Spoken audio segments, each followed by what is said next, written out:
My twin brother called me crying, hiding in a dark closet like a terrified, helpless child. When I finally found out that his wife had been systematically controlling him, starving him, and breaking his spirit day by day for 30 years, I didn't call the police. I didn't call a lawyer. Instead, I drove 800 miles, took his place, and became him. I walked right into his house wearing his exact face, but carrying my own unyielding rage. And I taught that wicked woman and her parasitic family a brutal lesson that will haunt them for the rest of their miserable lives. My name is Rex Robinson. I am 68 years old. And unlike my twin brother Dalton, I have never let anyone walk over me. I spent 40 long years as a high-level military contractor, building critical infrastructure in hostile places where the government explicitly tells you not to go. I survived warlords, deserts, and bullets. I eventually retired to Chicago with a significant, quiet fortune, living a life of absolute peace, fishing on Lake Michigan, and enjoying the profound silence. Dalton, however, stayed down in Atlanta. He was always the soft one, the gentle soul with a heart of pure gold. He was the kind of mechanic who would spend hours fixing a total stranger's car for free just because they looked down on their luck. We look exactly alike, identical down to the specific gray patches in our beards, but our lives could not possibly be more different. It was a quiet Tuesday afternoon, and the Chicago sky was a perfect shade of steel gray. I was cleaning my gear for an upcoming fishing trip, methodically wiping down a reel when my phone buzzed on the heavy mahogany table. It was a video call from Dalton. That detail alone was alarming. Dalton never video called. He barely even knew how to work his smartphone. A cheap, restricted device his wife, Brenda, allowed him to have only so she could track his GPS location. I swiped the screen to answer, fully expecting to see his goofy, grease-smudged grin or maybe a shot of a rusted engine he was currently restoring. Instead, I saw pitch darkness. Then, a thin sliver of light cut across the screen as the phone trembled and moved. I saw an eye that was severely bruised and swollen completely shut. Then I saw his lips cracked, dry, and bleeding. "Rex," he whispered, the sound barely audible over the digital static and his own ragged breathing. "Rex, I cannot do this anymore." I sat up completely straight, the expensive fishing reel clattering loudly to the hardwood floor. "Dalton, where are you? What is happening?" "I am hiding in the closet," he choked out, his voice breaking. "Brenda, she is making me sign the legal papers tomorrow. She is selling the house. She told me that if I do not sign, she will forcibly put me in a state mental facility. She said I am entirely useless." I could hear the raw terror in his voice, a deep, rattling vibration that chilled my own bones. "Rex, I found her pills. I think I am just going to go to sleep. I am so tired, Rex. I am so incredibly tired of waking up afraid every single day." "No," I commanded, my voice instantly dropping to that cold, authoritative tone I used when everything was falling apart overseas. "Don't you dare, Dalton. Do not you touch those pills. You listen to me right now. You are a Robinson. We do not quit, ever." "They are right outside the door, Rex." Drake is laughing. "They are out there eating steak, and I have not had a bite to eat since yesterday morning. I am done." "Listen to me carefully," I said, leaning aggressively into the phone, staring intensely into his one good eye. "Get up right now. Do not pack a single bag. Do not take anything with you. Just quietly walk out the back door. Can you do that for me?" I do not have the keys to the truck. Brenda takes them every night." "Then walk, Dalton. Run if you have to. Go straight to the old truck stop off Highway 85. The exact one where we used to get peach cobbler with Daddy when we were kids. You know the one." He nodded slowly, a single tear cutting a clean track through the thick grime on his swollen cheek. "I will be there in exactly 11 hours, I told him. "You wait right there for me. Do not talk to anyone. Do not answer your phone if she calls. Just wait in the shadows. I am coming to get you." I hung up before he could even try to argue. I looked down at my hands. They were not shaking. They never shake when there is a clear mission ahead. I walked purposefully to my massive bedroom closet. I did not pack any fishing gear. Instead, I pulled out a heavy black tactical duffel bag. Inside, I meticulously placed 2 changes of clothes. I didn't pack my tailored Italian suits, but rather the rough, stained work clothes I used for heavy gardening, worn flannel shirts and frayed denim. I walked over to my hidden wall safe. I spun the dial with practiced ease, and the heavy steel door clicked open. I took out 2 thick stacks of freshly minted $100 bills, $50, 000 and tot. I grabbed my passport and then I reached all the way to the back and grabbed my matte black Glock 19. I expertly checked the chamber, slid it securely into its leather holster, and tucked it deep into the duffel bag. This was not a friendly family visit. This was a hostile rescue operation. I drove my black Lincoln Navigator out of the garage and hit the interstate hard. I drove incredibly fast. The miles blurred into a seemingly endless, long ribbon of asphalt and concrete, but my mind remained hyper-focused on one single thing: Brenda. I had never liked that woman. Even 30 years ago, when they first got married, I saw the exact way she looked at him. She did not look at Dalton with any kind of love. She looked at him like he was a useful tool she could exploit until it broke. But I had moved far away, chased the big money, chased the dangerous contracts, and I had foolishly let my brother drift away from me. I assumed he was happy. I thought the growing distance between us was just a natural part of aging. I was a complete fool. I had blindly left my other half in the cruel hands of a butcher. Before I continue the rest of this story, please let me know where you are watching from in the comments below. Hit the like button and subscribe to this channel if you have ever had to stand up for a sibling who could not stand up for themselves. It was 3:00 in the morning when I finally pulled into the desolate truck stop on Highway 85.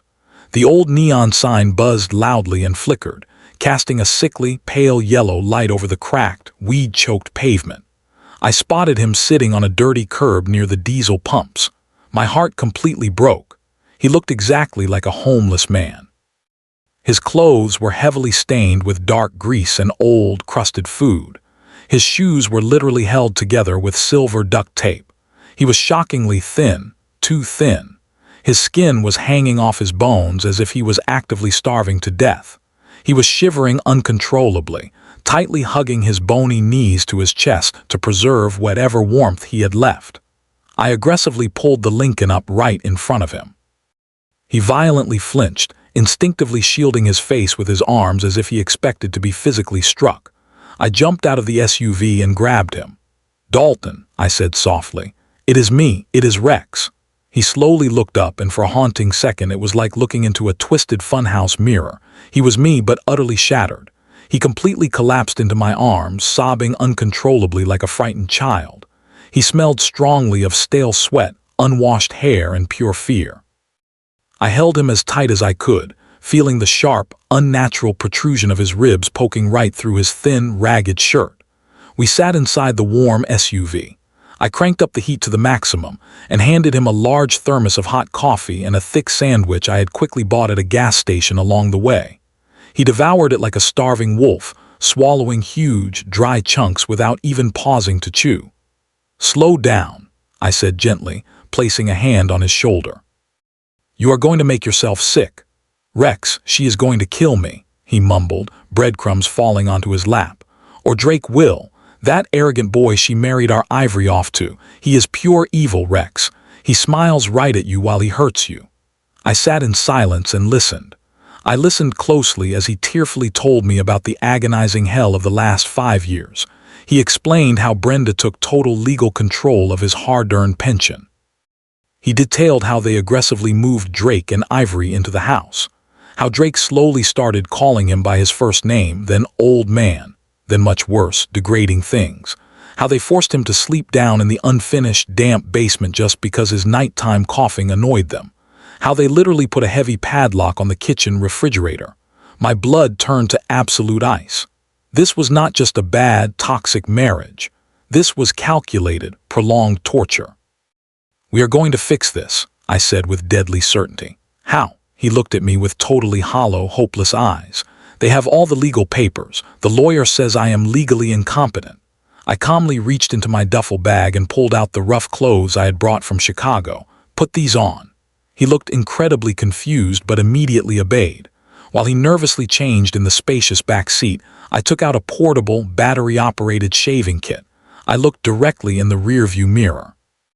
My beard was neatly trimmed into a very sharp, precise goatee.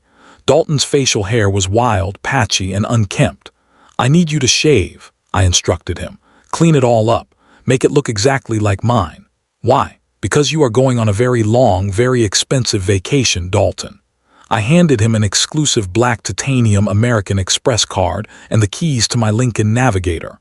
"I already booked you the penthouse suite at the Ritz-Carlton in Buckhead under my nom. You are going to drive there right now. You are going to order the most expensive room service they have. You are going to get a professional massage.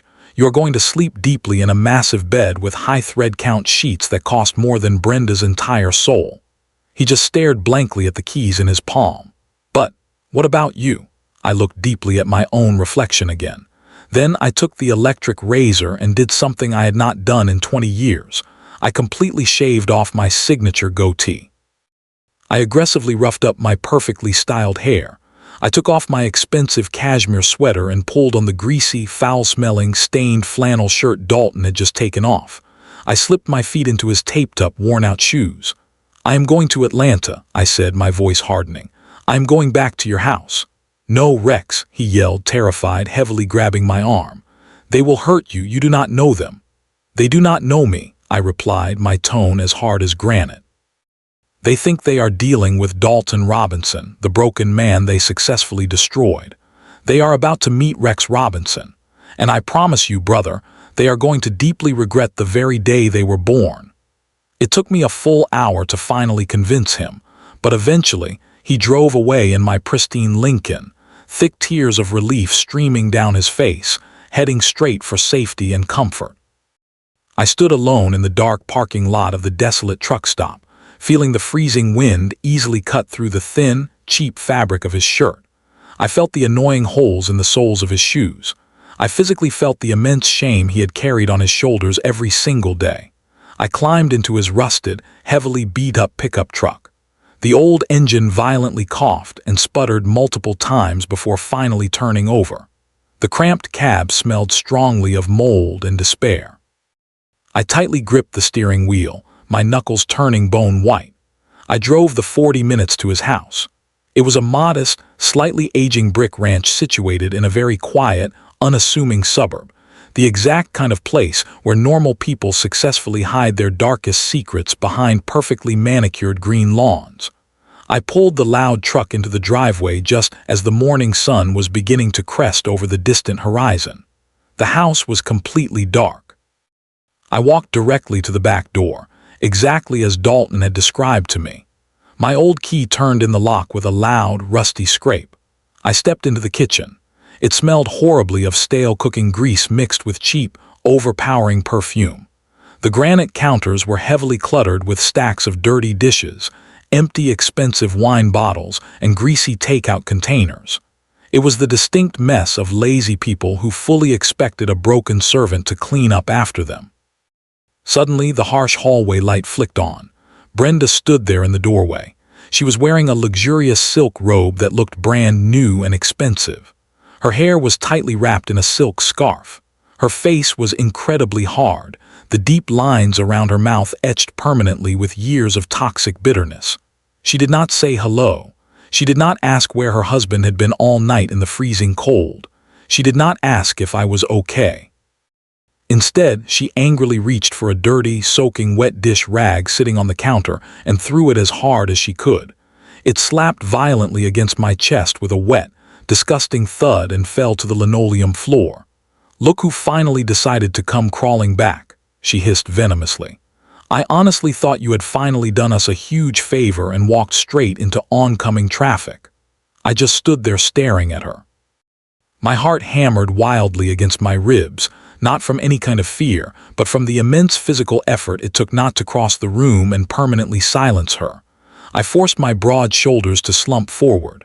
I lowered my head, perfectly mimicking the defeated posture of my broken brother. "Clean up this floor, Dalton," she spat with disgust. "Drake carelessly spilled his expensive wine last night, and he is going to be awake in an hour." If he walks in and sees this sticky mess, he is going to be in a very bad mood. And you know exactly what happens when Drake is in a bad mood, don't you? She turned her back on me dismissively and walked over to the large refrigerator, grabbing a carton of orange juice.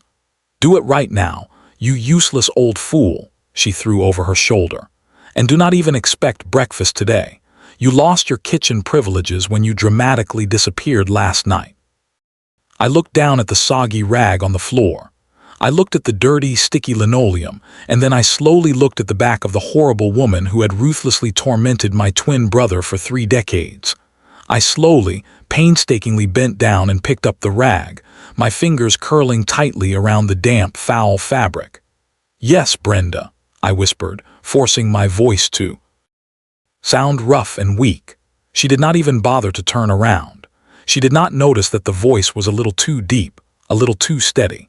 She did not notice that the man currently standing in her kitchen was absolutely not the broken man she had conditioned. She arrogantly thought she was kicking a helpless, beaten dog. She had absolutely no idea she had just willingly let a starving wolf into her home. I started wiping the sticky floor, my movements slow, deliberate, and calculated. With every single swipe of the rag, I made a detailed mental list. Brenda, Ivory, Drake. They had systematically taken everything from Dalton. His dignity, his hard-earned money, his peace of mind.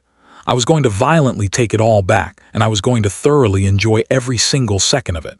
I finished scrubbing the spot on the floor and slowly stood up. Brenda was now sitting at the kitchen table, lazily scrolling through her expensive smartphone, ignoring my existence completely.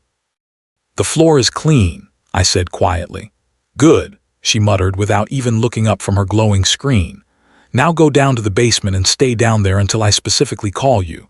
We have important company coming over for lunch, and I do not want you embarrassing us with your awful smell." I obediently walked toward the basement door. I opened it and stared down into the pitch darkness. A stained mattress lay directly on the freezing concrete floor, illuminated by a single, bare light bulb. It wasn't a room, it was a dungeon. I stepped down into the dark, closing the heavy wooden door behind me. I sat down on the edge of the moldy, damp mattress and felt for the hard lump in my pocket, the prepaid burner phone I had bought at the truck stop, and the extremely small, high-definition camera I had expertly pinned to the collar of the flannel shirt. I confidently pressed the record button. The game had officially begun. I waited in the damp darkness for an hour, silently listening to the house wake up above my head. I heard heavy, arrogant footsteps that had to belong to Drake. I heard the high-pitched, incredibly whiny complaining voice of my niece, Ivory. "Where is my iced coffee?" Ivory whined loudly. "Mom, did you tell the old man to wash my car yet? I really need to go to the mall today." "He is locked in the basement," Brenda replied coldly. "He can wash it later. Let him rot down there for a bit to learn his lesson." I violently clenched my fists in the darkness. My brother had selflessly sold his own beloved truck 5 years ago just to pay for Ivory's overpriced college tuition. He had walked to work in the rain and snow for 3 straight years just so she could have a bright future. And this was exactly how the ungrateful brat spoke of him. I stood up and paced the small, cold cell. I deeply needed to see the enemy face to face. I needed to know exactly what kind of cowards I was dealing with. Suddenly, the door at the top of the stairs violently yanked open. Bright light flooded down, blinding me for a brief second. "Hey, old man," a voice boomed down the stairs. It was a voice dripping with unearned arrogance. I squinted up the wooden stairs. A young, pale white man stood there entirely shirtless, holding a steaming mug of coffee.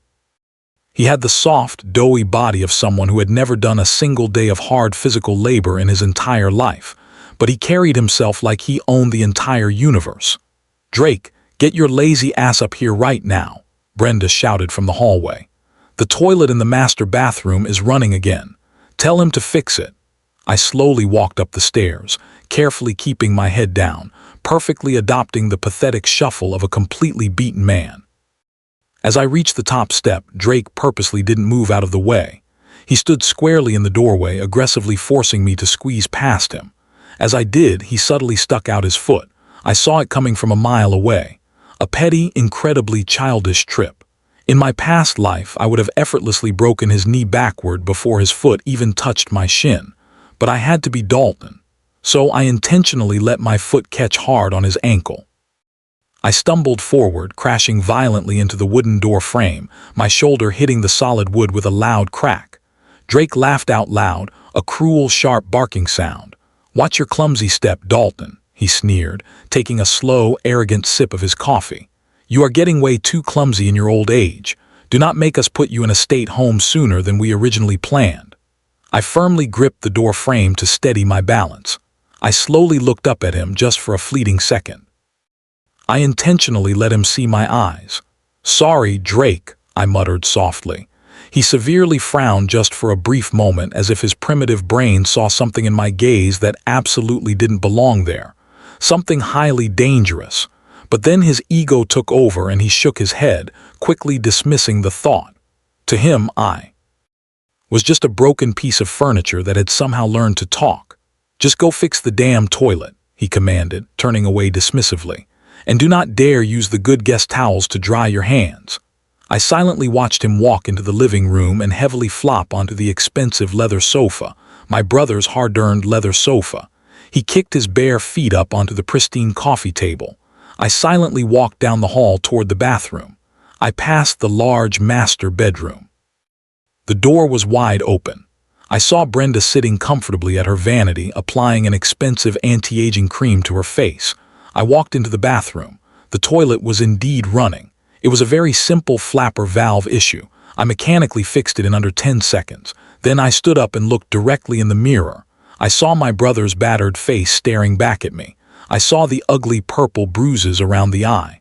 I saw the painful split lip. I gently touched the cold glass. "I promise you, Dalton," I whispered to the empty room. "By the time I am finally done with them, they will all wish this toilet was the absolute only thing that was broken in this house." I walked back out to the kitchen. Brenda, Drake, and Ivory were all sitting at the main dining table now. They were greedily eating thick pancakes, fresh eggs, and crispy bacon.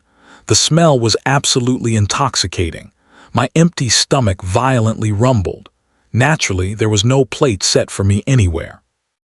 I stood quietly by the counter waiting. "What are you just standing there staring for?" Ivory asked, her mouth completely full of chewed food. "You're creeping me out, Dad." "I am very hungry," I said simply. Brenda casually pointed to a small, dirty plastic bowl sitting on the floor near the back door. It was a literal dog bowl, but they didn't even own a dog. "There are some cold leftovers from last night in there," she said, not even bothering to look at me. "Eat that garbage and then get out in the yard. The grass needs cutting today." I looked down at the pathetic bowl. There was a cold, half-eaten, greasy piece of chicken bone and some extremely soggy, congealed rice sitting in it. I felt a very cold, pure rage settle deep in my chest, heavy and solid as lead. This was not just typical domestic abuse. This was complete dehumanization. They were actively trying to erase his humanity. I slowly walked over to the bowl. I picked it up. Drake loudly snickered. "Look at him. He is actually going to eat it. Good boy, Dalton." I firmly held the bowl in my hand. It was ceramic and quite heavy. I slowly turned to look at them, the three of them sitting there, fat, arrogant, and happy, living completely off the sweat, blood, and tears of a man who was entirely too good for this cruel world. I began to walk directly toward the table. "What exactly are you doing?"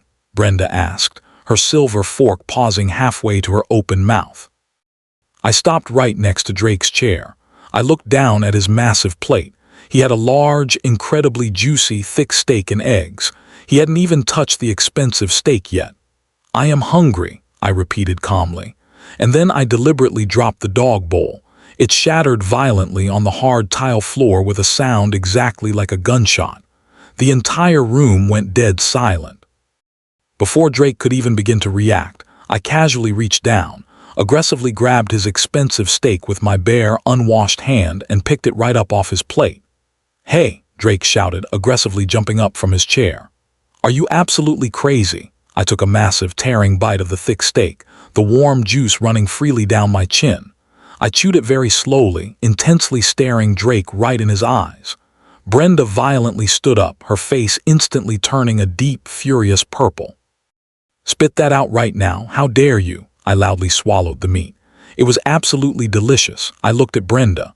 Then I looked back at Drake, who was now clenching his soft fists, his face bright red with a mixture of profound shock and intense anger. I smiled. It was absolutely not a nice or friendly smile. "The meat is a little tough," I said, my voice intentionally dropping a full octave, completely losing the pathetic tremor I had faked earlier. "Just like you, Drake." Drake immediately lunged at me. He aggressively pulled back his right fist to strike me in the face. I did not flinch. I did not cower. I stood my ground perfectly, instantly tightened my core, and just waited. Hit me, I thought. Please just hit me. Give me one good legal reason. Drake's fist abruptly stopped mere inches from my nose. He saw something. He saw that I wasn't flinching like a beaten dog. He saw that my hands weren't up to desperately protect my face, but were instead hanging loose and dangerously ready at my sides. He hesitated. It was the classic bully's instinct. He subconsciously sensed a lethal predator. He slowly lowered his hand, stepping backward, deeply confused and suddenly very afraid. You're lucky I don't beat you senseless, you crazy old man," he stammered, his voice noticeably shaking slightly. I casually took another massive bite of the steak. "Try it," I said flatly. The heavy silence in the kitchen was utterly deafening. Brenda looked at me, then over at Drake, her eyes wide with disbelief. Ivory had completely stopped chewing her pancakes. I slowly turned around, calmly walked to the back door and stepped out into the bright sunlight, finishing the delicious steak as I went. I had officially fired the very first shot, and they didn't even realize the war had just started. I spent the entirety of the hot afternoon in the massive backyard, violently hacking away at the thick, overgrown brush with a heavy, incredibly dull machete I found resting in the shed. The intense physical labor felt really good. It heavily reminded me of my dangerous days in the field, aggressively clearing hot landing zones in dense, unforgiving jungles where the humidity was thick enough to literally choke you. But the heat in Atlanta felt very different. It was incredibly heavy with the suffocating, depressing weight of my brother's prolonged misery. Every single brutal swing of the heavy blade was a much-needed release of the violent anger constantly building inside me. I was not just aimlessly cutting vines. I was vividly visualizing the systematic dismantling of the cruel prison they had built around Dalton. By the time the hot sun began to finally dip below the distant tree line, casting incredibly long, dark shadows across the neglected, dead lawn, I had completely cleared a very significant patch of land. I roughly wiped the stinging sweat from my brow with the back of my dirty forearm and looked up at the house. The kitchen windows glowed with a warm, inviting yellow light. It truly looked like a happy home from the outside. Inside, however, it was a deadly viper pit. I quietly entered through the back door, aggressively washing my filthy hands at the deep utility sink in the mudroom. The running water was freezing cold and tasted rusted, but it successfully washed away the dark dirt. I walked confidently into the kitchen. Brenda was standing there, stirring a large, bubbling pot on the stove. The rich smell of roasted garlic and fresh rosemary completely filled the air. It smelled undeniably delicious. It smelled exactly like a massive lie. She turned quickly when she heard my heavy boots squeak on the linoleum. Her face instantly twisted into a vicious sneer the very moment she saw me. "You are tracking filthy mud everywhere," she snapped harshly, aggressively pointing a wooden cooking spoon at my feet. "I literally just mopped this floor." I calmly looked down. My thick boots were perfectly clean. I had meticulously scraped them outside. There was absolutely no mud anywhere. It was just another petty power play, another sadistic way to make Dalton feel incredibly small. "Clean it up," she ordered strictly, pointing to a dry, clean rag sitting on the counter. "On your knees. I want to see my absolute reflection in those tiles before Drake gets home from work." I just stared at her for a long moment, rapidly calculating. The old Rex would have laughed directly in her face and broken the spoon, but I was deeply undercover. I was deep behind heavily fortified enemy lines. I had to maintain the fragile cover just a little longer. I grabbed the rag and slowly, painfully lowered myself to one knee. I began to wipe the already spotless floor, my movements intentionally slow and heavily exaggerated. Suddenly, the front door violently slammed open. Heavy, sloppy footsteps loudly echoed down the hallway. Drake walked into the kitchen.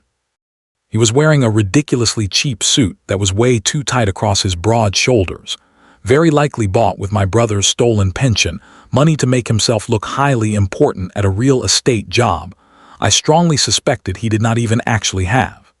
He looked incredibly agitated, his pale face heavily flushed with the kind of artificial, fabricated stress that lazy men always invent to aggressively justify their terrible moods.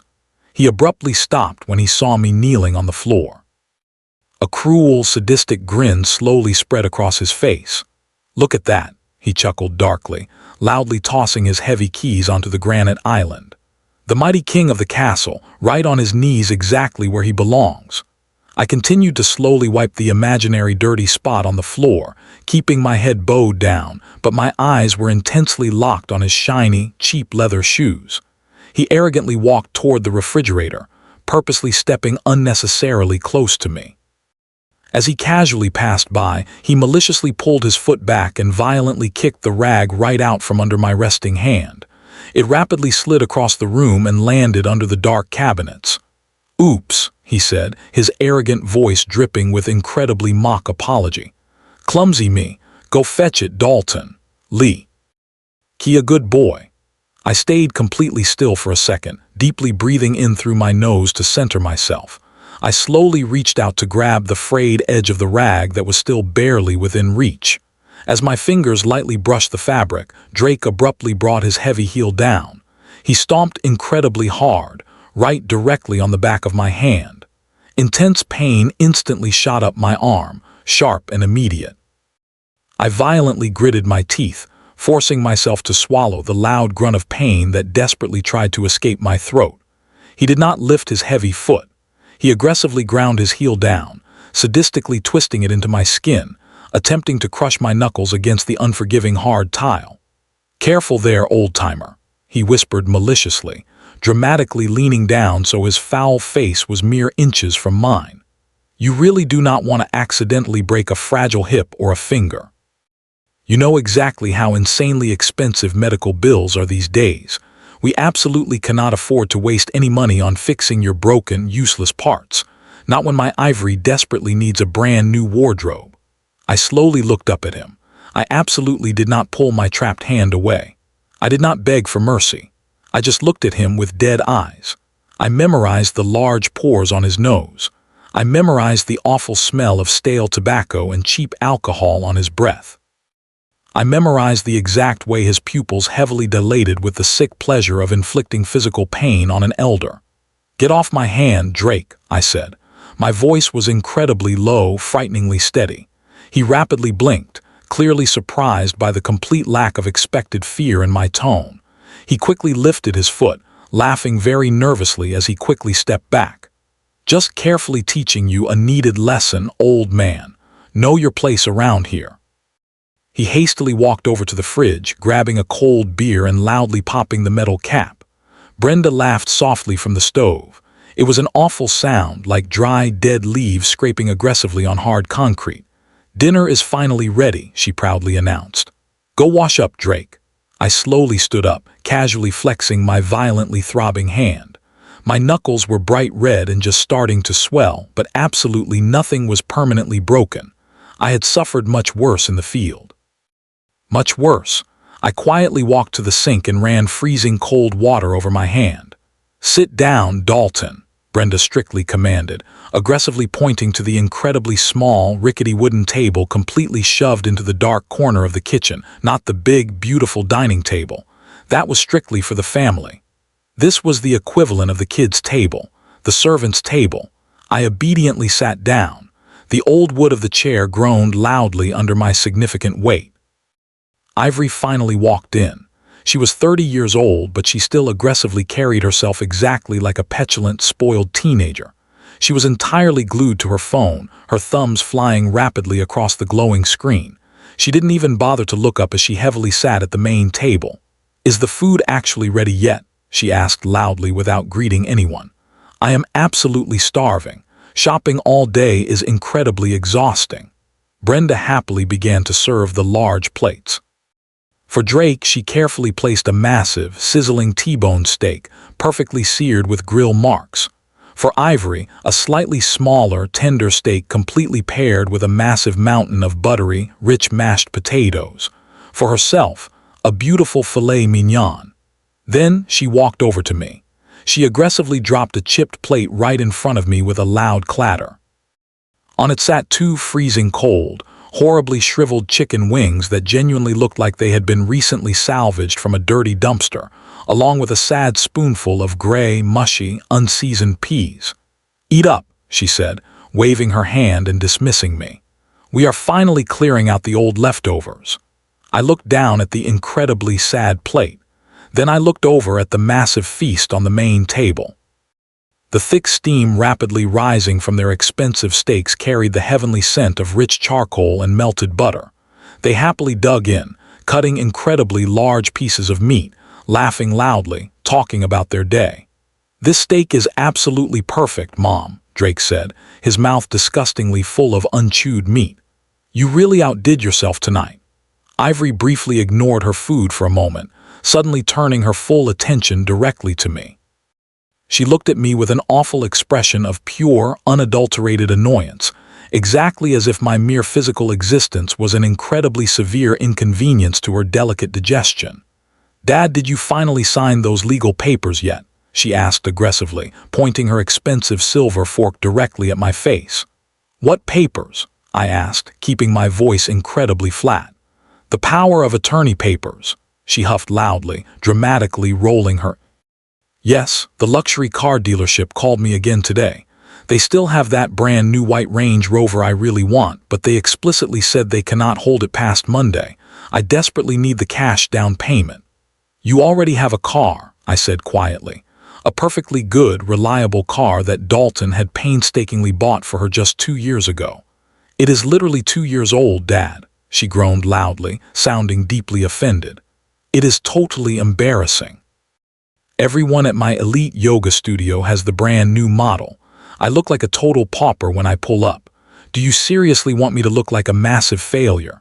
I looked closely at her. My twin brother's own daughter.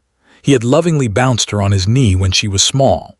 He had patiently taught her how to ride a bike. He had selflessly sacrificed his own personal comfort and safety to desperately give her absolutely everything she ever asked for. And this horrific monster was the final result. A greedy parasite who selfishly viewed her loving father as absolutely nothing more than a broken, annoying ATM that constantly needed to be violently smashed until it dispensed cash. "I really need that money," Ivory continued, her annoying voice rapidly rising to an unbearable whine. "Just sign the stupid, simple papers. You're literally not using the money for anything anyway. You just lazily sit around here in the basement all day doing absolutely nothing." She angrily turned back to her expensive steak, slicing aggressively into it with pure entitlement. I looked back down at my freezing cold, pathetic chicken wings. I intensely felt the genuine hunger aggressively gnawing at my empty stomach. But much more than the hunger, I felt the profound, sickening injustice violently burning deep in my gut like a glowing hot coal. I abruptly stood up. The heavy wooden chair scraped incredibly loudly against the hard floor. The jarring sound instantly cut right through their happy chatter. They all entirely stopped eating and looked directly at me in shock. "Where exactly do you think you are going?" Brenda asked sharply, narrowing her eyes. "You are clearly not done with your food. Sit back down." I completely ignored her. I walked very slowly, incredibly deliberately, directly toward the main dining table. My heavy steps were deliberate and calculated. I walked straight up to Drake. He quickly looked up at me, a massive piece of juicy steak hovering halfway to his open mouth. "What the hell do you want, old man?" he asked defensively. I did not say a single word. I quickly reached out and forcefully took the silver fork right out of his hand. He was entirely too stunned to even try to resist. I calmly placed the fork down on the table. Then I reached down and picked up his entire heavy plate. The steak was huge, incredibly juicy, perfectly pink in the center. The potatoes were steaming hot. "Hey!" Drake shouted angrily, immediately starting to violently rise from his chair. "That is my dinner." I looked dead at him. I did not blink. I did not flinch an inch. "Sit down," I said. It was absolutely not a polite request. It was a direct, lethal order. The exact kind of terrifying order you give to a panicked soldier who is just about to make a fatal, bloody mistake. The kind of absolute order that brooks zero argument. Drake instantly froze. He was halfway out of his chair, his face bright red with sudden anger, but his legs entirely stopped working. He saw something terrifying in my face. He saw the Duke, now Rex, Robinson, who had fearlessly stared down heavily armed warlords in the desert. He saw the hardened man who had survived horrific things that would genuinely make him wet his pants. He sat back down very slowly, deeply confused by his own sudden, paralyzing fear. I took the plate. I slowly walked back to my small, rickety table in the corner. I forcefully swept the pathetic plate of cold chicken wings entirely onto the floor with the back of my hand. The cheap ceramic violently shattered. The gray peas splattered everywhere across the linoleum. Brenda completely screamed. "Have you totally lost your damn mind? Look at this massive mess." I calmly sat down. I gently placed Drake's massive steak right in front of me. I calmly picked up my knife and fork. I expertly cut a very large piece of the tender meat. I put it in my mouth. I chewed incredibly slowly, deeply savoring the rich flavor, thoroughly savoring the heavy, terrified silence that had just fallen over the entire room. It was genuinely the best steak I had ever tasted in my life. You cannot do that," Ivory stammered weakly, looking frantically from me over to Drake. "Mom, do something right now. He is completely crazy." Brenda was visibly shaking. Her face was a terrifying mask of absolute fury. "You are going to highly pay for those broken plates, Dalton. You are going to pay for every single thing you ever break in this house. Get out of my kitchen. Get out right now," I loudly swore.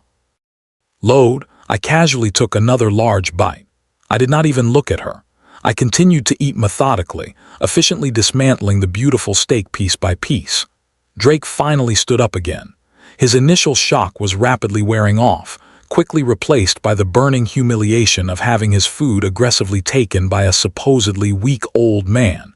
He violently grabbed the sharp steak knife from beside his empty placemat. His knuckles were bone white. "Give me back my plate," he growled low, aggressively stepping toward me. "Right now, or I swear to God I will violently make you regret it." I entirely stopped chewing. I gently placed my silver fork down. I slowly turned in my chair to fully face him. I still tightly held the heavy steak knife in my right hand. It was a very heavy, severely serrated blade with a solid wooden handle. I looked closely at the knife trembling in his hand. Then I looked deeply into his panicked eyes. I stood up. I did not rush. I slowly unfolded my large frame to my absolute full height. I am 62, but I usually intentionally slouch to blend in. Now I stood perfectly straight. I genuinely seemed to completely grow in the room, casting a massive, terrifying shadow over the entire table. I securely gripped my knife, not at all like a diner, but exactly like a lethal weapon. Thumb securely along the spine, blade perfectly ready. I took one confident, heavy step directly toward him. Drake violently flinched. He quickly took a rapid step back, aggressively bumping into the table and loudly rattling the glass cups. "You really want to try to use that knife, boy?" I asked incredibly softly. My voice was a low, terrifying rumble, exactly like distant thunder before a massive storm. He swallowed incredibly hard, his prominent Adam's apple bobbing nervously in his sweaty throat. He looked at the knife securely in my hand, then right at the cold, dead, absolutely soulless look in my eyes. He profoundly realized in that split second that he was merely holding a piece of dining silverware, and I was holding a deadly extension of my own sheer will. He realized that if he foolishly lunged, I would absolutely not just politely defend myself. I would permanently end him.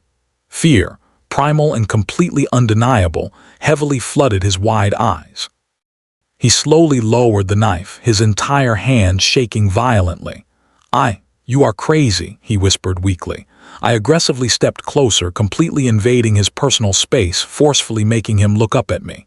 "The meat is a little tough," I said very casually, exactly as if we were just politely discussing the local weather, "but I have incredibly strong teeth." I held his terrified gaze for 3 full seconds. 1, 2, 3. Long enough to let him fundamentally know I absolutely owned his soul. long enough to let him intimately know the power hierarchy of this house had just permanently shifted. I calmly turned my back on him, a highly calculated risk, a show of ultimate, absolute disrespect. I slowly walked out of the tense kitchen, leaving the half-eaten steak sitting on the table. I heard Brenda loudly gasping for air. I heard Ivory pathetically whimpering, but I absolutely did not hear Drake move an inch. He was entirely frozen, firmly rooted to the spot by the sheer terror of the absolute unknown. I walked down the dark hallway toward the basement door. I opened it and stepped into the pitch darkness. This was just the very first skirmish. The battle lines were officially drawn, and for the very first time in 30 long years, the Robinson house finally had a real man in it who was completely ready for absolute war. The heavy wooden door at the top of the stairs slammed shut loudly, and the deadbolt slid home with a final, metallic clack that heavily echoed in the terrifying darkness. Brenda did not just simply send me to my room. She banished me to a literal dungeon. I stood on the very bottom step, closely listening to her angry footsteps retreat rapidly down the hallway. I slowly turned and looked at the awful space my twin brother had heartbreakingly called home for 5 years. It was an entirely unfinished basement with hard concrete walls that constantly sweated cold moisture, and a floor that was incredibly cold enough to completely numb your toes right through your thick shoes. Over in the far corner, near the incredibly noisy, clanking furnace, lay a cheap twin mattress directly on the freezing cement. It was heavily stained yellow and brown, lightly covered with a single, incredibly thin blanket that smelled terribly of thick mildew and wet dog hair. There were absolutely no soft pillows, just a bundled-up, filthy old winter coat. I walked over to the sad mattress and aggressively nudged it with my heavy boot. A massive cockroach quickly scurried out from underneath and vanished into a dark crack in the wall. My chest physically tightened with rage. This was absolutely not a guest room. This was not even a poor servant's quarters. S was a literal kennel. This was exactly where you put a sick animal you desperately wanted to entirely forget about. I looked closely at the small, cheap plastic bucket sitting in the corner. I profoundly realized with a violent jolt of pure nausea that this was his actual bathroom at night because they cruelly locked the door at the top of the stairs. Rage is an incredibly cold thing for me. It absolutely does not burn hot and out of control. It freezes. It highly sharpens my senses. I slowly sat on the edge of that filthy, damp mattress and intentionally let the freezing cold settle deep into my tired bones. I thought intensely about Dalton curling up here night after agonizing night, silently listening to them happily laugh upstairs, listening to the loud television while he violently shivered in the complete dark. I deeply thought about him staring blankly at these depressing gray walls, desperately wondering what he had ever done to actually deserve this hell. He had done absolutely nothing but unconditionally love them. That was his only horrific crime, and this was his agonizing punishment. I waited patiently. I possessed the lethal patience of a highly trained sniper. I sat perfectly still in the dark for hours, closely listening to the natural rhythms of the large house. I heard the loud television blare and then eventually go completely silent. I heard the hot shower run for a long time. I heard the toilet loudly flush. I heard the heavy, angry thud of Drake pacing violently around in his boots, very probably pacing and furiously thinking about the immense fear he had felt in the kitchen. Eventually, the entire house went totally quiet. The absolutely only sound was the low hum of the massive refrigerator upstairs and the rhythmic, annoying clicking of the rusted furnace next to me. It was exactly 2:00 in the morning. Time to finally go to work. I stood up silently and walked to the top of the dark stairs. The door was a solid core wood door with a completely standard deadbolt. To a normal civilian, it was a solid wall. To me, it was a very minor, annoying inconvenience. I reached carefully into the hem of the dirty flannel shirt. I had meticulously sewn a very small, professional set of metal lock picks into the thick fabric right before I left Chicago. I carefully pulled out a tiny tension wrench and a rake. I quietly knelt by the keyhole. I worked entirely by feel in the dark. The lock was incredibly old and the internal pins were very loose. I expertly applied a hair of tension and raked the pins smoothly. Click, click. The cylinder easily turned. I slid the heavy bolt back very slowly, perfectly timing the movement to cover any sound. I opened the door a tiny crack. The long hallway was completely dark. I slipped out silently like a ghost, quietly closing the door behind me but intentionally leaving it unlocked. I moved silently through the house exactly like smoke. The floorboards were old and incredibly creaky, but I intimately knew exactly how to walk on the extreme edges where the wood was solidly supported by the joists. I made absolutely no sound at all. I silently passed Ivory's messy room. She was snoring lightly. I passed the massive master bedroom. Brenda and Drake were obviously in there. Wait, why exactly was Drake sleeping in the master bedroom? I carefully pressed my ear to the heavy door. I clearly heard the deep, rumbling snore of Drake and the lighter, rhythmic breathing of Brenda. My stomach violently turned. So that was exactly how sick it was. The arrogant son-in-law and the cruel mother-in-law. The absolute depravity of this house truly knew absolutely no bottom limit. I moved silently to the small, cramped room at the very end of the hall. It used to be Dalton's personal study. Now it was Brenda's incredibly messy office. The door was locked tightly. This one was a very cheap privacy lock. I effortlessly popped it in under 3 seconds. I quickly slipped inside and quietly closed the door. I pulled a very small, bright pen light from my pocket and clamped it firmly in my teeth. The strong beam cut a small, perfect circle of light on the incredibly cluttered desk. It was a total mess. Important papers were heavily stacked absolutely everywhere. Unopened final notices for bills, cheap flyers, greasy fast food receipts. I immediately started rapidly digging. I was intensely looking for the money. You always enthusiastically follow the money. I finally found a heavy leather-bound ledger hidden in the very bottom drawer. Brenda was highly disorganized in her daily life, but she was incredibly meticulous in her pure greed. She had painstakingly recorded every single stolen penny. I eagerly opened it to the current month.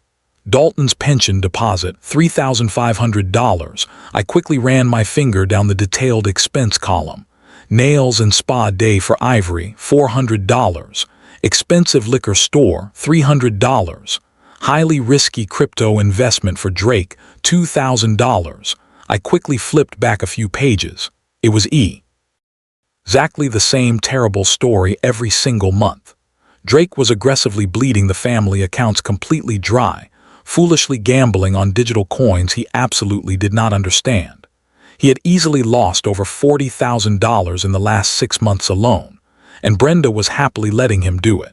She was entirely financing his sheer stupidity with the blood and sweat of my brother's 40 years of hard labor. I saw a tiny entry near the very bottom. Allowance for Dalton, $20, exactly $20 a month. They were aggressively taking thousands upon thousands and giving him barely enough for a cheap pack of gum and a warm soda. I suddenly felt a slight vibration in the floorboards, footsteps. I instantly froze. I quickly clicked off the pen light. Someone was walking down the hall. The steps were heavy but very soft, bare feet. They abruptly stopped right outside the office door. I held my breath entirely. I did not violently move a single muscle. My hand slowly drifted to the metal letter opener resting on the desk. It was incredibly dull, but it would easily go completely through a soft eye socket if I pushed hard enough. The brass doorknob loudly rattled. Locked. I had successfully locked it from the inside when I entered. I clearly heard a low grunt. Then the distinct sound of a zipper. The bathroom door directly across the hall opened. It was Drake. He was just going to the bathroom. I waited patiently. I heard the loud flush. I heard the tap water run for a mere second. Then the heavy footsteps slowly returned to the master bedroom. The door clicked closed. I slowly let out a breath I had been anxiously holding for over 2 minutes. Very close. Entirely too close. I quickly turned the light back on. I desperately needed to finish this. I dug even deeper into the bottom drawer. Under a thick stack of old, glossy magazines, I finally found a sealed manila envelope heavily taped to the underside of the drawer. It was hidden incredibly well. I quietly ripped it open. Inside was a single, very official document, a massive life insurance policy. I rapidly scanned it. It was completely new, dated only 3 short months ago. It officially insured the life of Dalton Robinson for an incredible $500,000. The monthly premium was extremely high because of his advanced age, but it was already paid up fully for the year. I quickly looked at the beneficiary line. It was absolutely not Brenda. It was not Ivory. It was Drake. I stared intensely at the typed name. Drake Thomas listed formally as son-in-law. Why on earth would Brenda agree to this? Unless she genuinely did not know, or unless Drake had something incredibly damaging on her, or unless they were sadistically planning to split it and run away together. This was absolutely not just simple theft anymore. This was a literal death warrant, a massive $500,000 bounty placed firmly on my brother's exhausted head. And with Drake's massive gambling debts piling up, that specific policy was looking more and more like a permanent solution to all his problems. I quickly took high-definition photos of every single page with my burner phone. I carefully put the official document back exactly how I had originally found it. I meticulously retaped the envelope. I quietly closed the drawer. I slipped out of the office and securely locked the door right behind me. I ghosted back down the dark hall and slowly descended the stairs back to the basement. I firmly locked the deadbolt from the inside, using the pick to manually turn the cylinder so it would look exactly like I had never even left. I went back down the wooden steps to the freezing concrete floor. I sat on the damp mattress. My sharp mind was aggressively racing. I officially had the motive. Now I urgently needed to tightly watch for the method. I laid back carefully on the mattress, desperately trying to get somewhat comfortable. The air was incredibly heavy and completely stagnant. Then I smelled it. It was incredibly faint at first, a sickly sweet rotten egg smell, mercaptan, the distinct chemical additive they purposefully put in natural gas so you know when there is a highly dangerous leak. I abruptly sat up. The terrible smell was rapidly getting much stronger. I intensely looked at the rusted furnace in the corner. It was a very old unit, a massive rusted beast from the early 80s. I quickly got up and walked over to it. I shone my pen light directly on the yellow gas line. The yellow handle of the shutoff valve was intentionally turned completely parallel to the pipe in the fully open position. That was generally normal, but the overwhelming smell was strongly coming from the connection below the valve, right where the flexible line met the hard pipe. I leaned in very close. I could clearly hear a faint, deadly hiss. I cautiously reached out and touched the brass nut connecting the line. It was incredibly loose. Not just slowly vibrated loose over time, it was intentionally finger loose. I could easily turn it with my bare thumb. I looked very closely at the pipe. There were completely fresh, bright scratch marks on the soft brass nut, distinct marks heavily made by a metal wrench. Someone had intentionally loosened this extremely recently. I looked up at the low ceiling, directly at the wooden floorboards of the kitchen above. They were absolutely not waiting for nature to slowly take its course. They were not waiting for a convenient heart attack. They were actively trying to violently kill me tonight. A massive gas leak in a completely closed basement with a heavily sleeping old man. I would absolutely never wake up. Or far worse, a tiny spark from the furnace igniter would instantly turn this entire basement into a massive bomb and completely blow the whole house right off its solid foundation. They would loudly claim it was a tragic accident. Old, faulty furnace. Terrible maintenance. Poor, dear Dalton. I quickly tightened the brass nut with my bare hand, then grabbed a heavy pair of pliers from a nearby dusty shelf and aggressively cranked it down incredibly hard until the terrifying hissing entirely stopped. I stood there silently in the dark, deeply breathing in the lingering, nauseating scent of the gas. They had officially crossed the final line. They had aggressively moved from petty abuse to premeditated attempted murder. I walked slowly back to the dirty mattress. I reached into my tactical bag and pulled out the heavy Glock. I expertly racked the slide, loudly chambering a round. I carefully placed it securely under the bundled-up coat they gave me for a sad pillow. I did absolutely not sleep.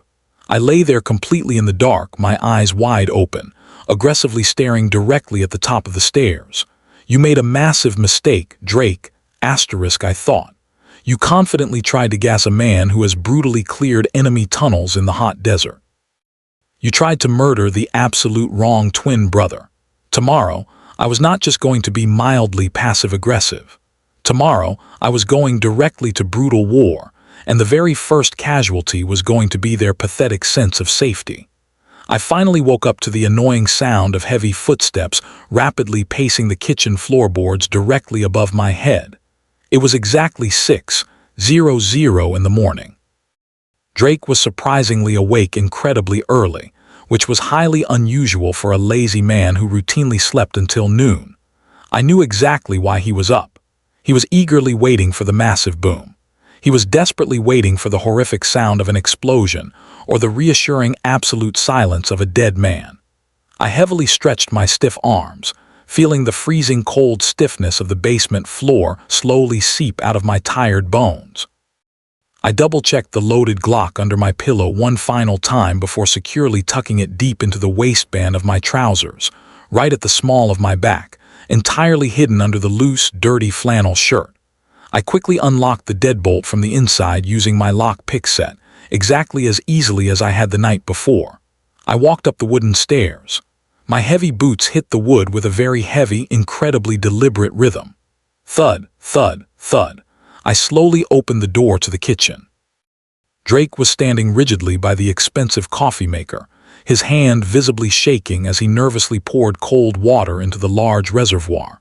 He violently jumped when the door loudly opened, instantly spinning around so incredibly fast he splashed water all over the granite counter. His face was shockingly pale, his bloodshot eyes incredibly wide and terrified. He genuinely looked exactly like he had just seen a terrifying ghost. In a way, he absolutely had. He was intensely looking directly at the very man he fully thought he had successfully murdered last night.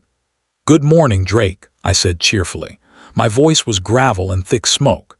He stared at me, his jaw completely unhinged, his mouth opening and closing uselessly exactly like a dying fish on a sharp hook. You are totally awake." I calmly walked right past him to the cabinet and casually grabbed a large mug. I slowly poured myself a steaming cup of his expensive coffee, entirely black. I took a slow sip, staring aggressively at him right over the rim of the cup. "I slept exactly like a baby," I said smoothly. "Although the stale air down there was a little bit heavy last night, it strangely smelled exactly like rotten eggs." Drake swallowed incredibly hard, his Adam's apple bobbing violently. "Is that right?" he stammered weakly. "Very old houses, you know, drafty old pipes." I took a large, deliberate step closer to him, entirely invading his personal space. I strongly smelled the pure fear radiating off him. It smelled incredibly sour, exactly like old, stale sweat. "It absolutely was not the pipes, Drake," I said incredibly softly. "It was the specific flex line on the old furnace. The brass nut was incredibly loose, almost exactly like someone had recently taken a heavy wrench to it." His panicked eyes darted frantically to the back door, then right back to me. "That is totally crazy, old man. Why exactly would anyone ever do that?" "I really do not know," I said, casually shrugging. "Maybe they were poorly trying to fix it and stupidly forgot to tighten it properly. Incompetent people constantly make huge mistakes when they aggressively play with dangerous tools they absolutely do not understand." I casually took another slow sip of the hot coffee and intentionally let the terrifying silence stretch out between us. I happily watched him aggressively sweat. "But absolutely do not worry," I continued. "I fully fixed it. I aggressively tightened that nut down so incredibly hard it will absolutely never come loose again. I am extremely good with complex tools, Drake.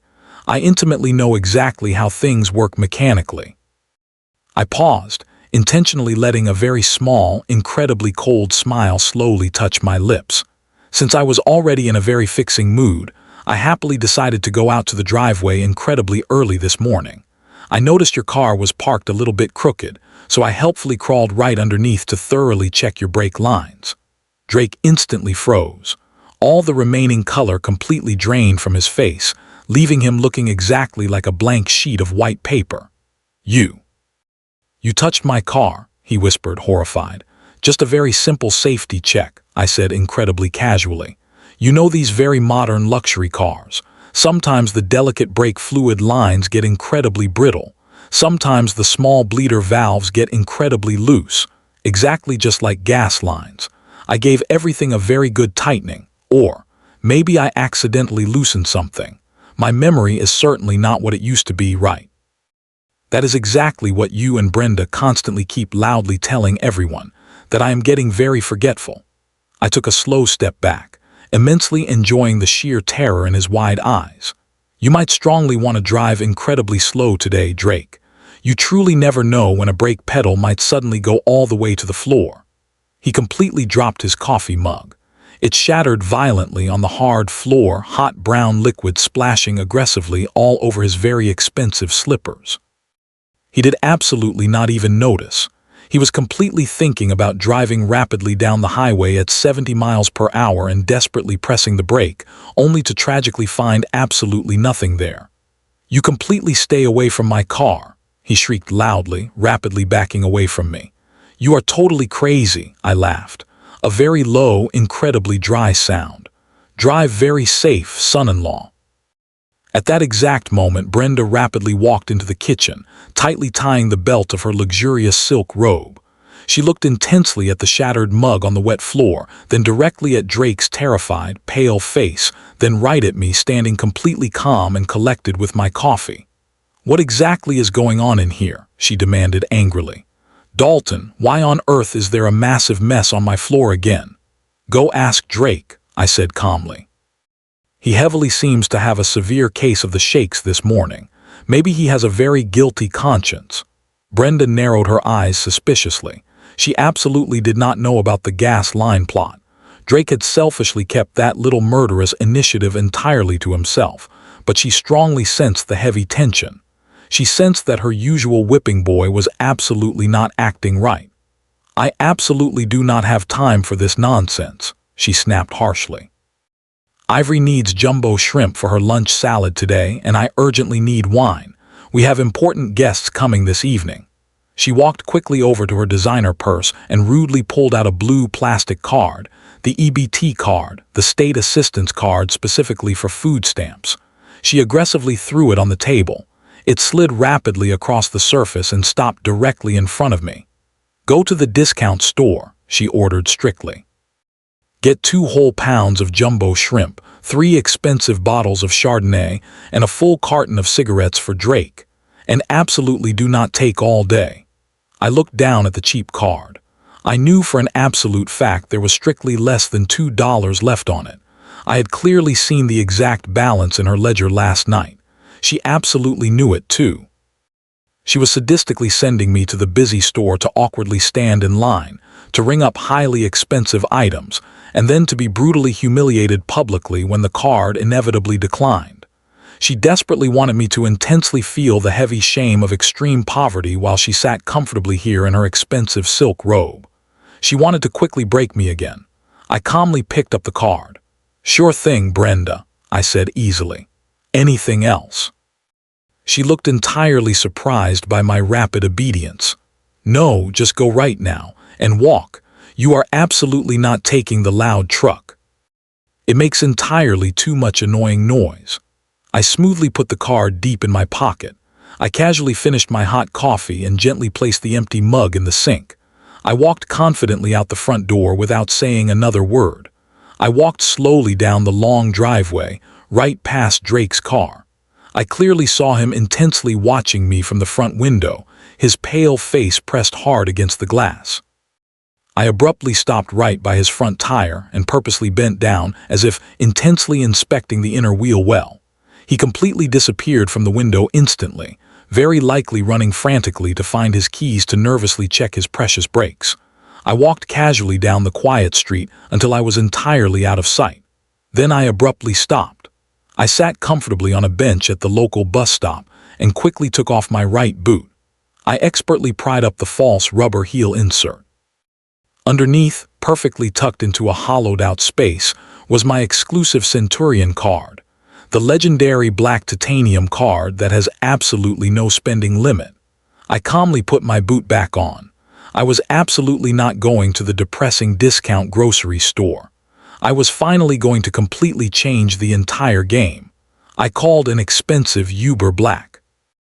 When the pristine black SUV pulled up, the uniformed driver looked incredibly skeptical at my extremely ragged, dirty clothes, but I confidently flashed a thick roll of $100 bills and he quickly let me in. "Take me directly to the Lenox Square Mall," I ordered. The driver looked at me nervously in the rearview mirror. "That is an incredibly high-end place, buddy. You absolutely sure? Just drive." We arrived at the massive, sprawling mall.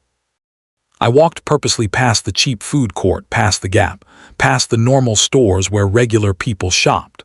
I walked confidently and straight into Neiman Marcus. The large security guard immediately followed me, his hand constantly hovering nervously near his radio. I completely ignored him. I walked directly into the elite men's formal wear section. A smug sales associate, a young man with a permanent sneer on his face, quickly approached me. "Sir, the public restrooms are completely by the exit," he said condescendingly, actively trying to rudely shepherd me away. "I am absolutely not here for the restroom," I said firmly. "I am here to purchase a suit, that specific one."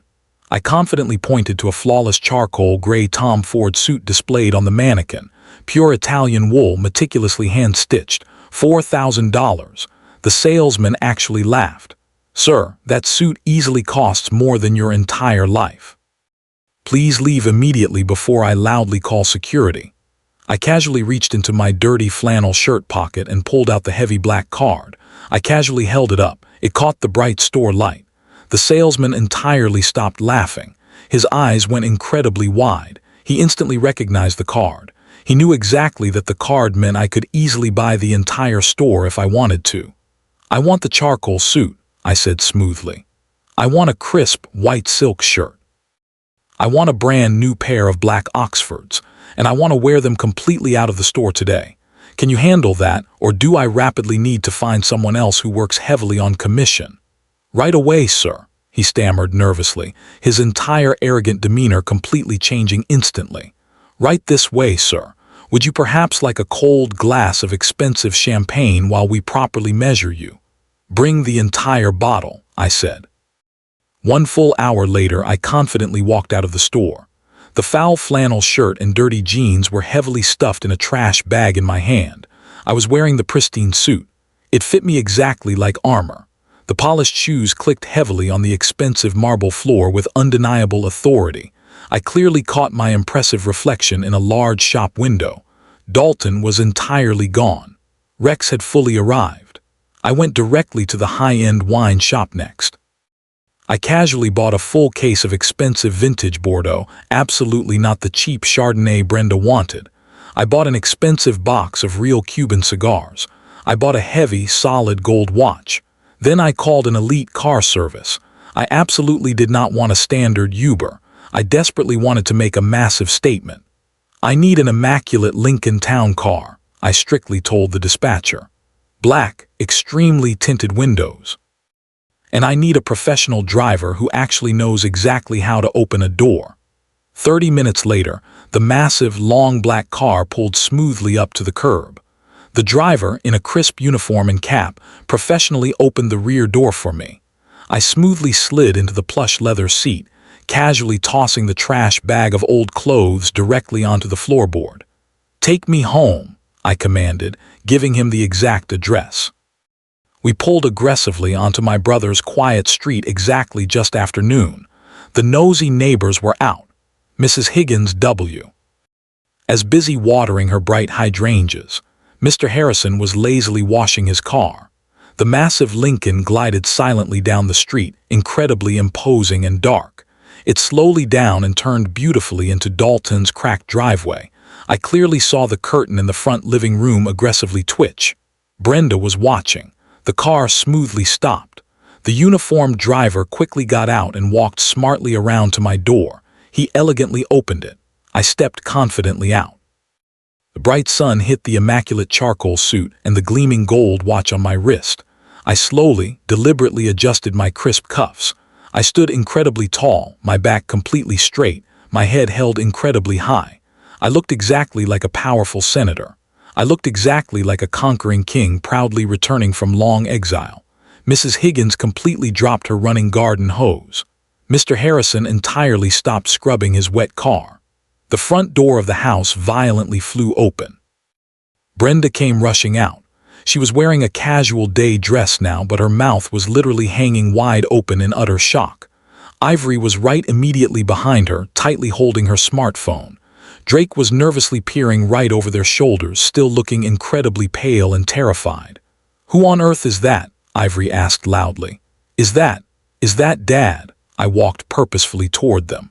I absolutely did not shuffle. I marched confidently. I stopped firmly at the very bottom of the porch steps. "Dalton," Brenda whispered weakly. Her frantic eyes rapidly scanned the expensive suit, the polished shoes, the massive car.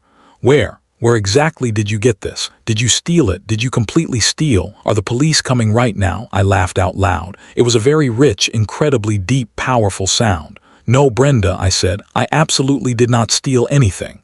"Then how?" Ivory shrieked angrily. "That is an expensive Lincoln. That suit easily costs thousands. You literally have exactly $20 to your name."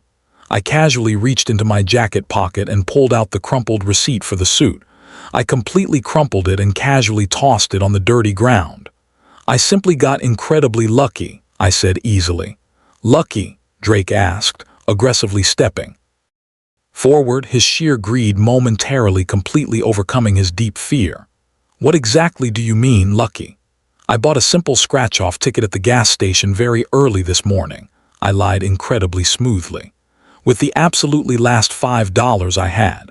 They all entirely froze.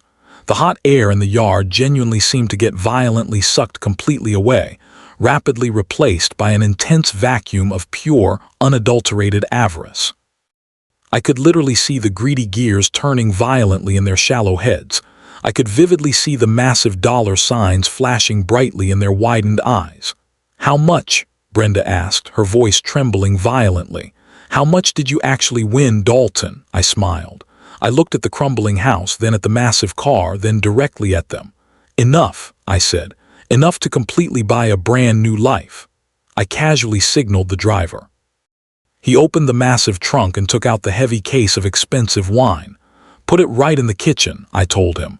I confidently walked up the wooden stairs right past my entirely stunned family. I lightly patted Drake patronizingly on the cheek.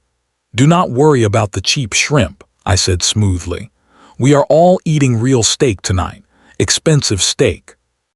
I walked confidently into the house, entirely leaving them standing dumbfounded in the driveway, intensely staring at the black car like it was a golden chariot sent directly from heaven. The bait was thoroughly taken. The hook was deeply set. Now it was finally time to aggressively reel them all in. The very moment I stepped into the living room, the atmosphere instantly shifted from shock to a massive predatory hunger that genuinely made my skin crawl. Ivory was the very first to recover. She looked greedily at my new suit, then at the heavy gold watch on my wrist, and finally at the slight bulge in my jacket pocket where I had stashed the massive roll of cash. Her eyes absolutely did not show any happiness for her father. They showed pure, raw calculation. She aggressively walked up to me, her hand instantly extended, palm up. "Give it to me right now," she demanded. I looked casually at her hand, then directly at her face. "Excuse me," I said. "The ticket or the money or whatever it is you have," Ivory snapped, rudely snapping her fingers in my face. "Give it to me right now. You are extremely old, Dad. You absolutely do not know how to handle that kind of massive money. You will just stupidly lose it or completely let someone scam you. I am the one with the actual business degree, remember. I intimately know how to invest properly. I know exactly how to make it grow." I almost laughed. This was the exact girl who had completely maxed out 3 heavy credit cards on cheap shoes and ugly handbags. This was the girl who had totally dropped out of business school just 2 semesters in simply because the morning classes were entirely too early. "I am absolutely not giving you anything, Ivory," I said, my voice completely calm. Her face instantly twisted into an awful mask of truly ugly rage. "You owe me," she screamed loudly. "You owe me for completely ruining my life. Do not think for a second I forgot about my graduation. You totally embarrassed me in front of everyone. The memory hit me incredibly hard because Dalton had actively cried about this specific incident to me years ago. He had selflessly sold his beloved 1970 Ford F-100 pickup truck. It was the absolute only thing of real value he owned, a classic truck he had painstakingly restored with his own grease-stained hands for 10 long years. He sold it exclusively to pay her incredibly massive final tuition bill, oh she could proudly walk across that stage.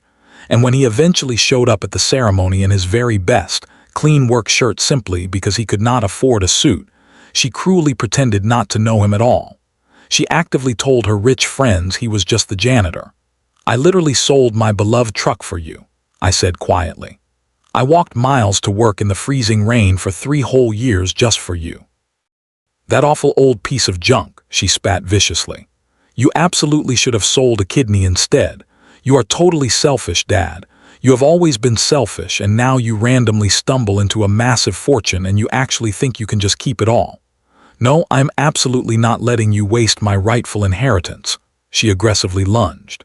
It happened very fast. She was young, highly entitled, and she had completely never been told no in her entire life. She aggressively reached for my inside jacket pocket, her sharp fingernails violently digging into the incredibly fine Italian wool. She was actively trying to rob me violently in my own living room. "Give it to me," she shrieked, clawing at my chest. I absolutely did not strike her. I would absolutely never strike a woman, not even a toxic viper exactly like Ivory. But I absolutely did not let her rob me. I relied heavily on muscle me. Maury perfectly honed by decades of intense, close-quarters combat training.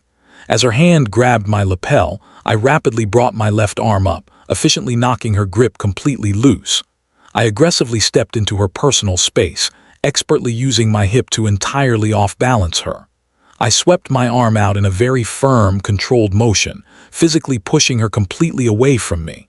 It was absolutely not a hit. It was a masterclass redirection of force. Ivory severely stumbled backward, her tall heels catching hard on the edge of the thick rug.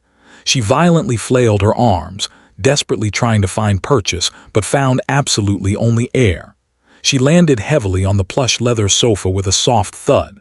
She was absolutely not hurt. She had landed safely onto soft cushions, but her massive pride was utterly shattered. She sat there completely stunned for a second, rapidly blinking in total disbelief. Then she looked right at me, and I clearly saw the awful idea perfectly form in her eyes. It was a highly malicious, evil spark. She let out a massive, fake scream that could have easily shattered thick glass. "He violently hit me," she wailed loudly, dramatically throwing herself completely back against the soft cushions and holding her face in fake agony. "Oh my God, he hit me right in my eye. I genuinely think he blinded me." Brenda, who had been intensely watching from the kitchen doorway with greedy eyes, suddenly sprang rapidly into action. This was her perfect moment. This was the exact excuse she desperately needed to get me permanently out of the house and immediately keep the massive money she fully thought I had hidden. She ran frantically to the phone on the wall. "I'm urgently calling the police," she yelled, her voice violently trembling with entirely fake terror. "I always knew you were violent. I knew you would totally snap one day. You are going straight to jail, Dalton, and I am going to legally take absolutely everything you have for intense pain and suffering." Drake was confidently standing by the stairs, aggressively recording absolutely everything on his smartphone, a vicious smirk actively playing on his lips. "Say goodbye to the massive money, old man," he whispered. "Vicious domestic abuse of an elderly, sick man against his innocent daughter. You are completely done." I stood completely unbothered in the center of the room, calmly adjusting my pristine suit jacket. I did absolutely not run.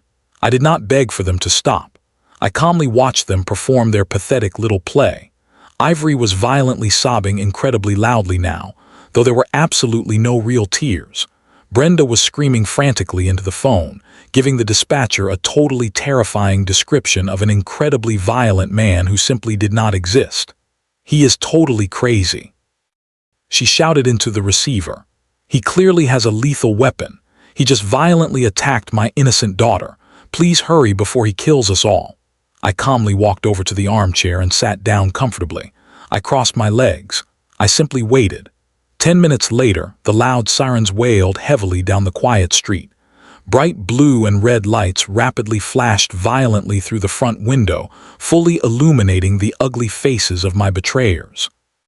Two heavily armed officers burst violently through the front door, their hands firmly on their holsters.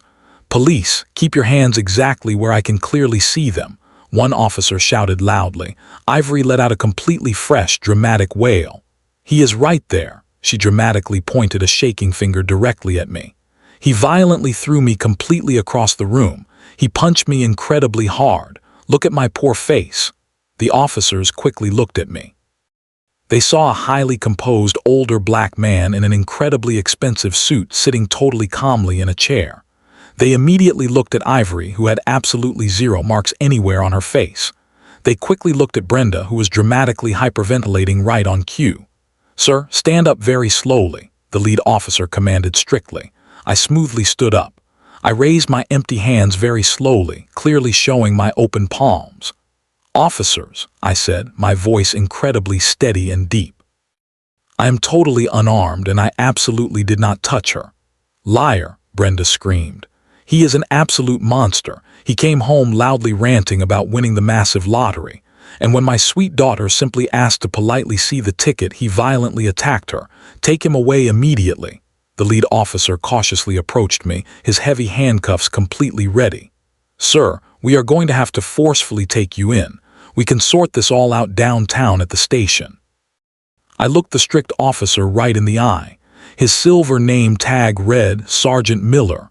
"Sergeant, before you aggressively put those heavy cuffs on me, I strongly think you should clearly see something," I said calmly. "What exactly is it?" Miller asked, slightly pausing. I reached very slowly up to my collar. I gently unbuttoned the very top button of my crisp dress shirt. It perfectly looked like a standard black button, but it was an extremely high-definition wide-angle lens. I calmly tapped the small device entirely hidden behind my lapel. "I seamlessly sync this directly to my phone in the car," I said, slowly pulling my burner phone from my pocket. I pressed play and confidently held the bright screen up for the sergeant to clearly see. The HD video was perfectly crystal clear. It flawlessly showed Ivory violently lunging at me, aggressively clawing at my jacket, loudly screaming about her inheritance. It perfectly showed me simply stepping back, effortlessly blocking her hand and very gently pushing her away. It clearly showed her foolishly tripping entirely over her own feet and landing incredibly softly on the plush sofa. And then it perfectly showed her looking directly at the secret camera she did absolutely not know existed and intentionally deciding to loudly scream that I had hit her. The audio was totally perfect. Every single greedy word, every lie, every violent threat. Sergeant Miller watched the video intently. Then he completely watched it again. His face intensely hardened. He looked directly over at Ivory, who had entirely stopped her fake crying and was now intensely staring at the phone with massive, incredibly terrified eyes. He slowly looked at Brenda, who had gone completely pale. "Ma'am," the sergeant said, turning directly to Brenda, his voice incredibly cold. "Filing a completely false police report is a serious crime. Actively attempting to violently frame someone for assault is a massive offense." But, Brenda stammered wildly. He absolutely must have edited it. Dalton completely does not know how to use complex cameras. He can barely even use a cheap flip phone. I confidently stepped forward. "Dalton learned a few entirely new tricks," I said smoothly. I looked directly at Brenda. I totally let her see the raw intelligence in my eyes, the immense sharpness that Dalton absolutely never had. I entirely let her see the lethal predator. She took a massive step back, absolute fear rapidly replacing the greed in her eyes. She looked intensely at the camera button, then at the phone, then right at me. She profoundly realized in that terrible moment that something was incredibly wrong. This was absolutely not the man she had aggressively bullied for 30 years. This was entirely not the man she locked in the damp basement. "Who on earth are you?" she whispered so incredibly low only I could hear. "I am exactly the man who is completely done playing your stupid games, Brenda," I replied coldly. The angry officers issued a severe, strict warning, a massive official warning that went entirely on the permanent record. If they were ever called back to this exact house for a false report again, someone was absolutely going to jail in heavy handcuffs, and it would absolutely not be me. They quickly left, entirely leaving a terrifying silence in the house that was heavily thicker than lead. Ivory ran frantically to her room, violently slamming the heavy door. Drake quickly disappeared into the dirty garage. Brenda stood frozen in the hallway, intensely staring at me. She looked incredibly small and totally defeated. I calmly walked right past her, purposefully bumping her shoulder hard with mine. "I'm going to take a long nap," I said flatly. "In the master bedroom. Do not dare wake me up." I confidently walked into the massive room she entirely shared with Drake. I aggressively swept all of Drake's cheap cologne bottles right off the dresser with one violent sweep of my arm, sending them all crashing loudly to the floor. I firmly locked the door. I lay down comfortably on the massive bed my brother had paid for entirely but had absolutely not slept in for 5 long years. I completely closed my eyes, but I absolutely did not sleep. I actively listened. I clearly heard them anxiously whispering in the kitchen. They were incredibly scared. Good. Extreme fear heavily makes stupid people make massive mistakes, and I was deeply counting on them making a very big one. The lottery lie had worked perfectly. The hidden camera had worked perfectly. Now it was truly time to aggressively turn up the heat. The bright morning sun heavily filtered through the thick blinds of the master bedroom, where I had actually slept the deeply peaceful sleep of the completely righteous. I heavily stretched my limbs, deeply feeling the luxury of the expensive high thread count sheets my brother had bought but never once enjoyed. The entire house was quiet, incredibly too quiet. The massive screaming match from yesterday had entirely died down, heavily leaving a terrifying, suffocating tension completely in the air. I quickly unlocked the door and confidently walked into the hallway. The rich smell of greasy bacon and very fresh coffee hit me. It was absolutely not the cheap stuff. It was the extremely good coffee. I calmly walked right into the kitchen. Brenda was standing nervously at the stove flipping pancakes. She turned quickly when I entered and smiled broadly. It was a completely terrifying sight. The corners of her mouth heavily turned up, but her dead eyes remained incredibly cold and totally reptilian. "Good morning, Dalton," she said, her voice heavily dripping with sickening artificial sweetness. "I made all your favorites. Blueberry pancakes and very crispy bacon. Sit down, honey." She had absolutely not called Dalton honey in 20 whole years. She usually just called him useless or idiot. I calmly sat down at the main dining table, absolutely not the incredibly small, rickety one in the dark corner. She carefully placed a massive plate right in front of me. It was piled incredibly high with food. She sweetly poured me coffee. She gently touched my shoulder, a lingering fake caress that genuinely made my skin completely crawl. "I am so incredibly sorry about yesterday," she whispered seductively. "We were just so entirely shocked about the massive lottery ticket, we totally overreacted. You perfectly know how much stress deeply gets to me." I slowly cut a piece of pancake. I chewed very slowly, intensely watching her. I intimately knew this exact tactic. When the heavy stick completely fails, use the sweet carrot. When intense intimidation totally fails, aggressively use massive manipulation. "It is completely okay, Brenda," I lied smoothly. "I entirely understand." She sat down closely across from me, tightly clasping her hands together. "I was heavily thinking, Dalton, you have genuinely been acting incredibly different lately. The sudden lottery win, the intense aggression, the complete confusion. I truly think the excitement was entirely too much for you. I am deeply worried about your blood pressure. I am extremely worried about your heart." "I am totally fine," I said, taking a slow sip of coffee. "I know you completely think you are," she continued, her annoying voice lowering to a conspiratorial whisper. "But Drake has a very good friend, a highly respected doctor named Dr. Harris. He specifically specializes in deep geriatric stress. He completely agreed to closely see you this morning just for a very simple checkup, just to entirely make sure you are perfectly okay to completely handle all this massive new money." I paused with the silver fork halfway to my mouth. Dr. Harris. I intimately knew that exact name. My highly expensive private investigator, Vance, had secretly sent me a massive file late last night while I lay in bed. Dr. Lawrence Harris was absolutely not a respected geriatric specialist. He was an entirely disgraced psychiatrist who had completely lost his hospital privileges for heavily overprescribing dangerous sedatives. He was also a massive degenerate gambler who spent all his nights at the sketchy underground poker tables in downtown Atlanta, the exact tables where Drake also heavily played. "I absolutely do not need a doctor," I said flatly. "Please, Dalton," Brenda heavily pleaded, aggressively reaching for my hand. "Do it just for me. Do it for our long marriage. If he officially gives you a totally clean bill of health, I will completely stop worrying. We can entirely start fresh. We can happily enjoy the massive winnings together." I looked at her perfectly manicured hand resting on mine. Her nails were extremely expensive, totally paid for entirely with my twin brother's stolen pension. I looked deeply into her eyes. She was utterly desperate. She urgently needed me inside that specific office. "Okay," I said easily. "I will absolutely go." She exhaled a massive breath she had obviously been heavily holding. "Thank you, honey. Drake will safely drive us. We have an urgent appointment at exactly 10:00. I calmly finished my massive breakfast. I politely excused myself, saying I urgently needed to use the bathroom. I walked completely down the hall, but I absolutely did not go to the bathroom.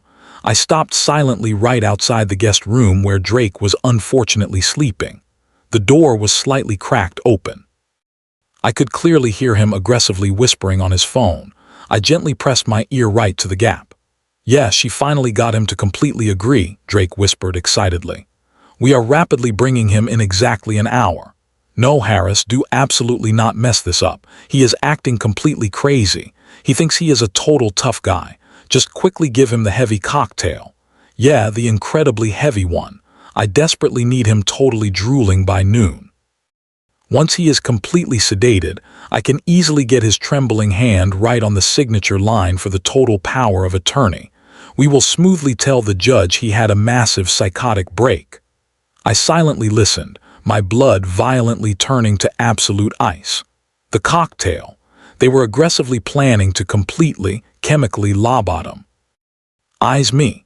They were absolutely going to intentionally turn my innocent brother's brain entirely into mush, so they could easily steal a massive fortune that absolutely did not even truly exist. I completely walked away from the door. I confidently went to the bathroom and aggressively splashed freezing cold water entirely on my face. I looked intensely in the mirror. "You deeply want crazy, Drake," I whispered coldly to my exact reflection. "I will gladly show you absolute crazy."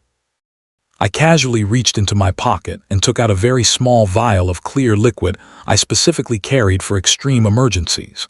It was a highly potent, military-grade tactical stimulant completely designed to flawlessly keep Special Forces operators highly awake and totally alert for 72 hours straight. It aggressively counteracted all sedatives. It effectively kept the brain constantly firing even when the tired body deeply wanted to completely shut down. I drank it all. It tasted exactly like burning battery acid. I walked out to the driveway. Drake was already waiting in the car, his arrogant face a complete mask of totally false concern. Brenda sat perfectly in the passenger seat. I got heavily in the back. The tense ride to the dirty clinic was entirely silent. Drake drove with bone-white knuckles. Brenda kept constantly looking at me aggressively in the rearview mirror, smiling that completely fake plastic smile. We eventually pulled up to a depressing strip mall on the far outskirts of town. The dirty clinic was awkwardly wedged right between a cheap liquor store and a sketchy pawn shop. Dr. Harris's office did absolutely not look exactly like a place of actual healing. It genuinely looked like a depressing place where all hope completely went to die. We aggressively walked in. The depressing waiting room was entirely empty. A highly tired receptionist with completely dead eyes lazily waved us right through. Dr. Harris was waiting inside exam room B. He was a very small, incredibly sweaty man with heavily shaking hands and a massive, disgusting stain on his dirty white coat. He heavily looked exactly like a desperate man who heavily owed a lot of money to incredibly dangerous people. Exactly because he absolutely was. "Mr. Robinson," he said weakly, his voice trembling noticeably. "Please sit completely on the table." Brenda and Drake aggressively stood closely by the door, entirely blocking the only exit. I confidently hopped right onto the exam table. I casually swung my legs. I calmly looked entirely around the room. There were absolutely no medical diplomas on the wall, just cheap pharmaceutical posters. "So, what exactly is the problem?" Harris asked nervously, actively avoiding looking at my eyes. "My lovely wife strongly thinks I am crazy," I said incredibly cheerfully. "Simply because I happily won the massive lottery." Harris laughed incredibly nervously. "Well, let us just quickly check your vitals." He awkwardly wrapped a tight blood pressure cuff entirely around my arm. His shaky hand smelled horribly of stale tobacco and very cheap bourbon. He heavily pumped the bulb. He severely frowned at the gauge. "Your pressure is a little high," he muttered nervously. "Very high, actually. You heavily seem highly agitated." "I am incredibly excited," I said. "I am absolutely rich." "Right," Harris said quickly. He turned aggressively to a small metal tray. On it sat a massive syringe entirely filled with a completely clear liquid, the deadly cocktail. "I truly think we deeply need to instantly give you something to totally calm your extreme nerves, Mr. Robinson," he said, shakily picking up the needle. "Just an incredibly mild sedative. It will totally help you think much more clearly." I watched the massive needle closely. I watched his trembling hand. Drake took a highly eager step forward, his eyes gleaming. "Do it, Doc. He completely needs it." Harris slowly approached me. "Just a little pinch," he said. I waited incredibly patiently until he was exactly inches away, until the sharp needle was completely hovering directly over my arm. Then I rapidly moved. I violently grabbed Harris's wrist. I absolutely did not just hold it. I entirely crushed it. My intense grip was exactly like a massive steel vise. I violently twisted his arm incredibly hard, forcefully aiming the needle entirely away from me and aggressively pointing it straight back at his own chest. Harris violently yelped, completely dropping the syringe.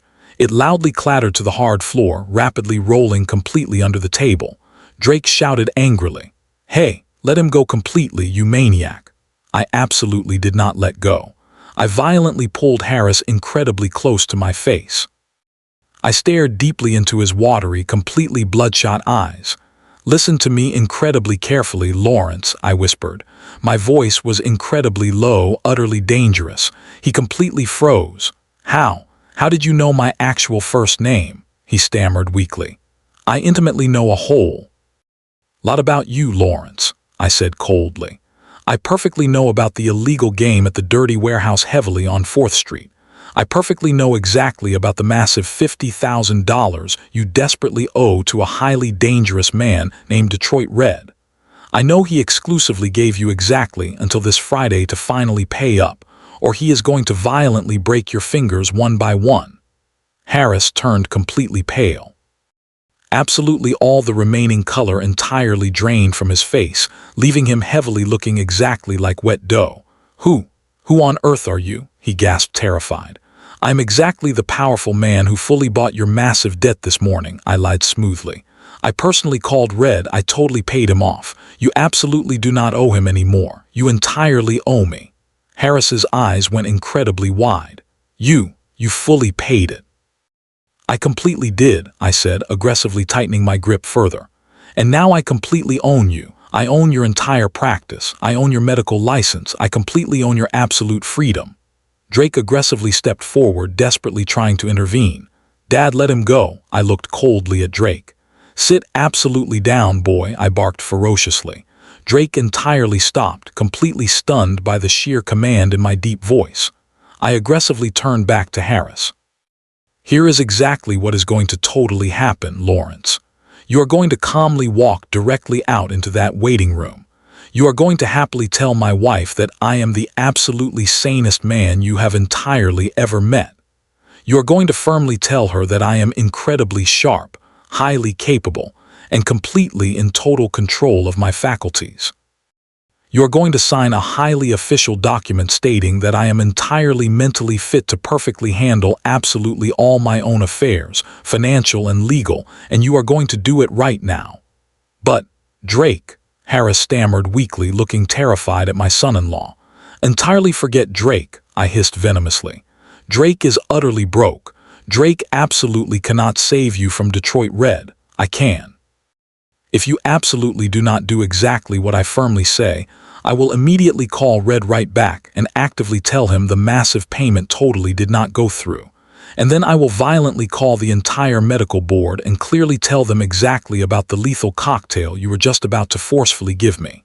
Harris was violently shaking so incredibly hard his teeth were literally chattering. "Okay," he whispered desperately. "Okay, I will entirely do it. Please absolutely do not call Red." I casually let go of his wrist. He severely stumbled back, aggressively rubbing his bruised arm. He looked in terror at the syringe completely on the floor, then right at me.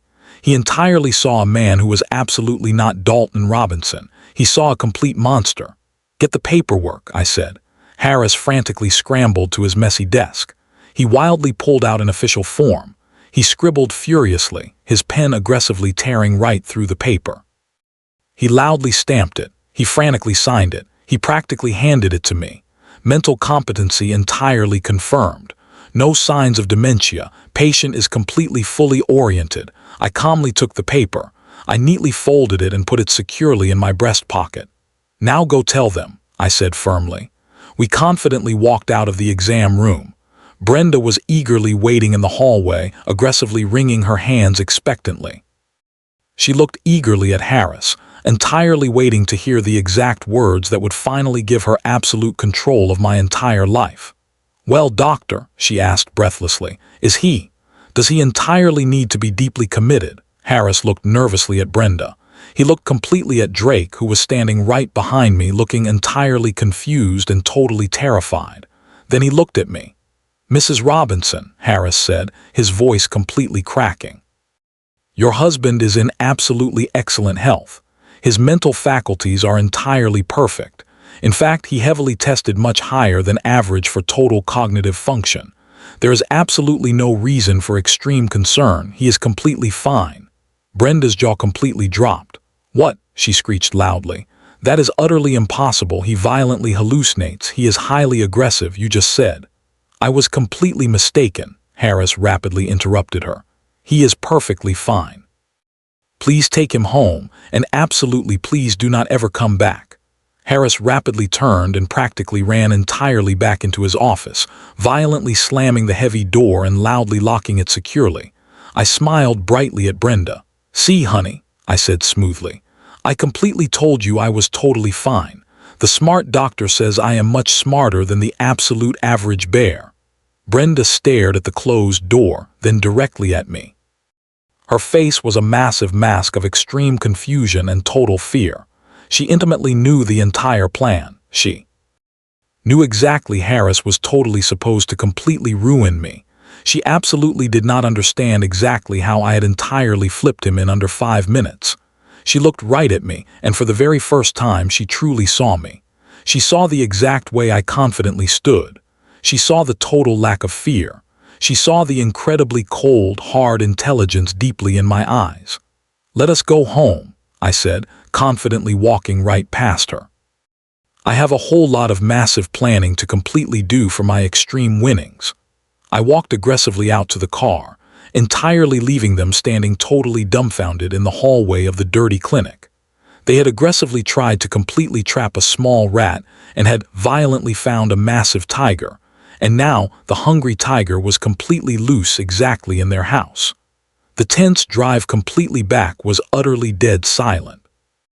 Drake drove aggressively, staring incredibly straight ahead, his hands gripping the wheel so incredibly hard his knuckles were totally white.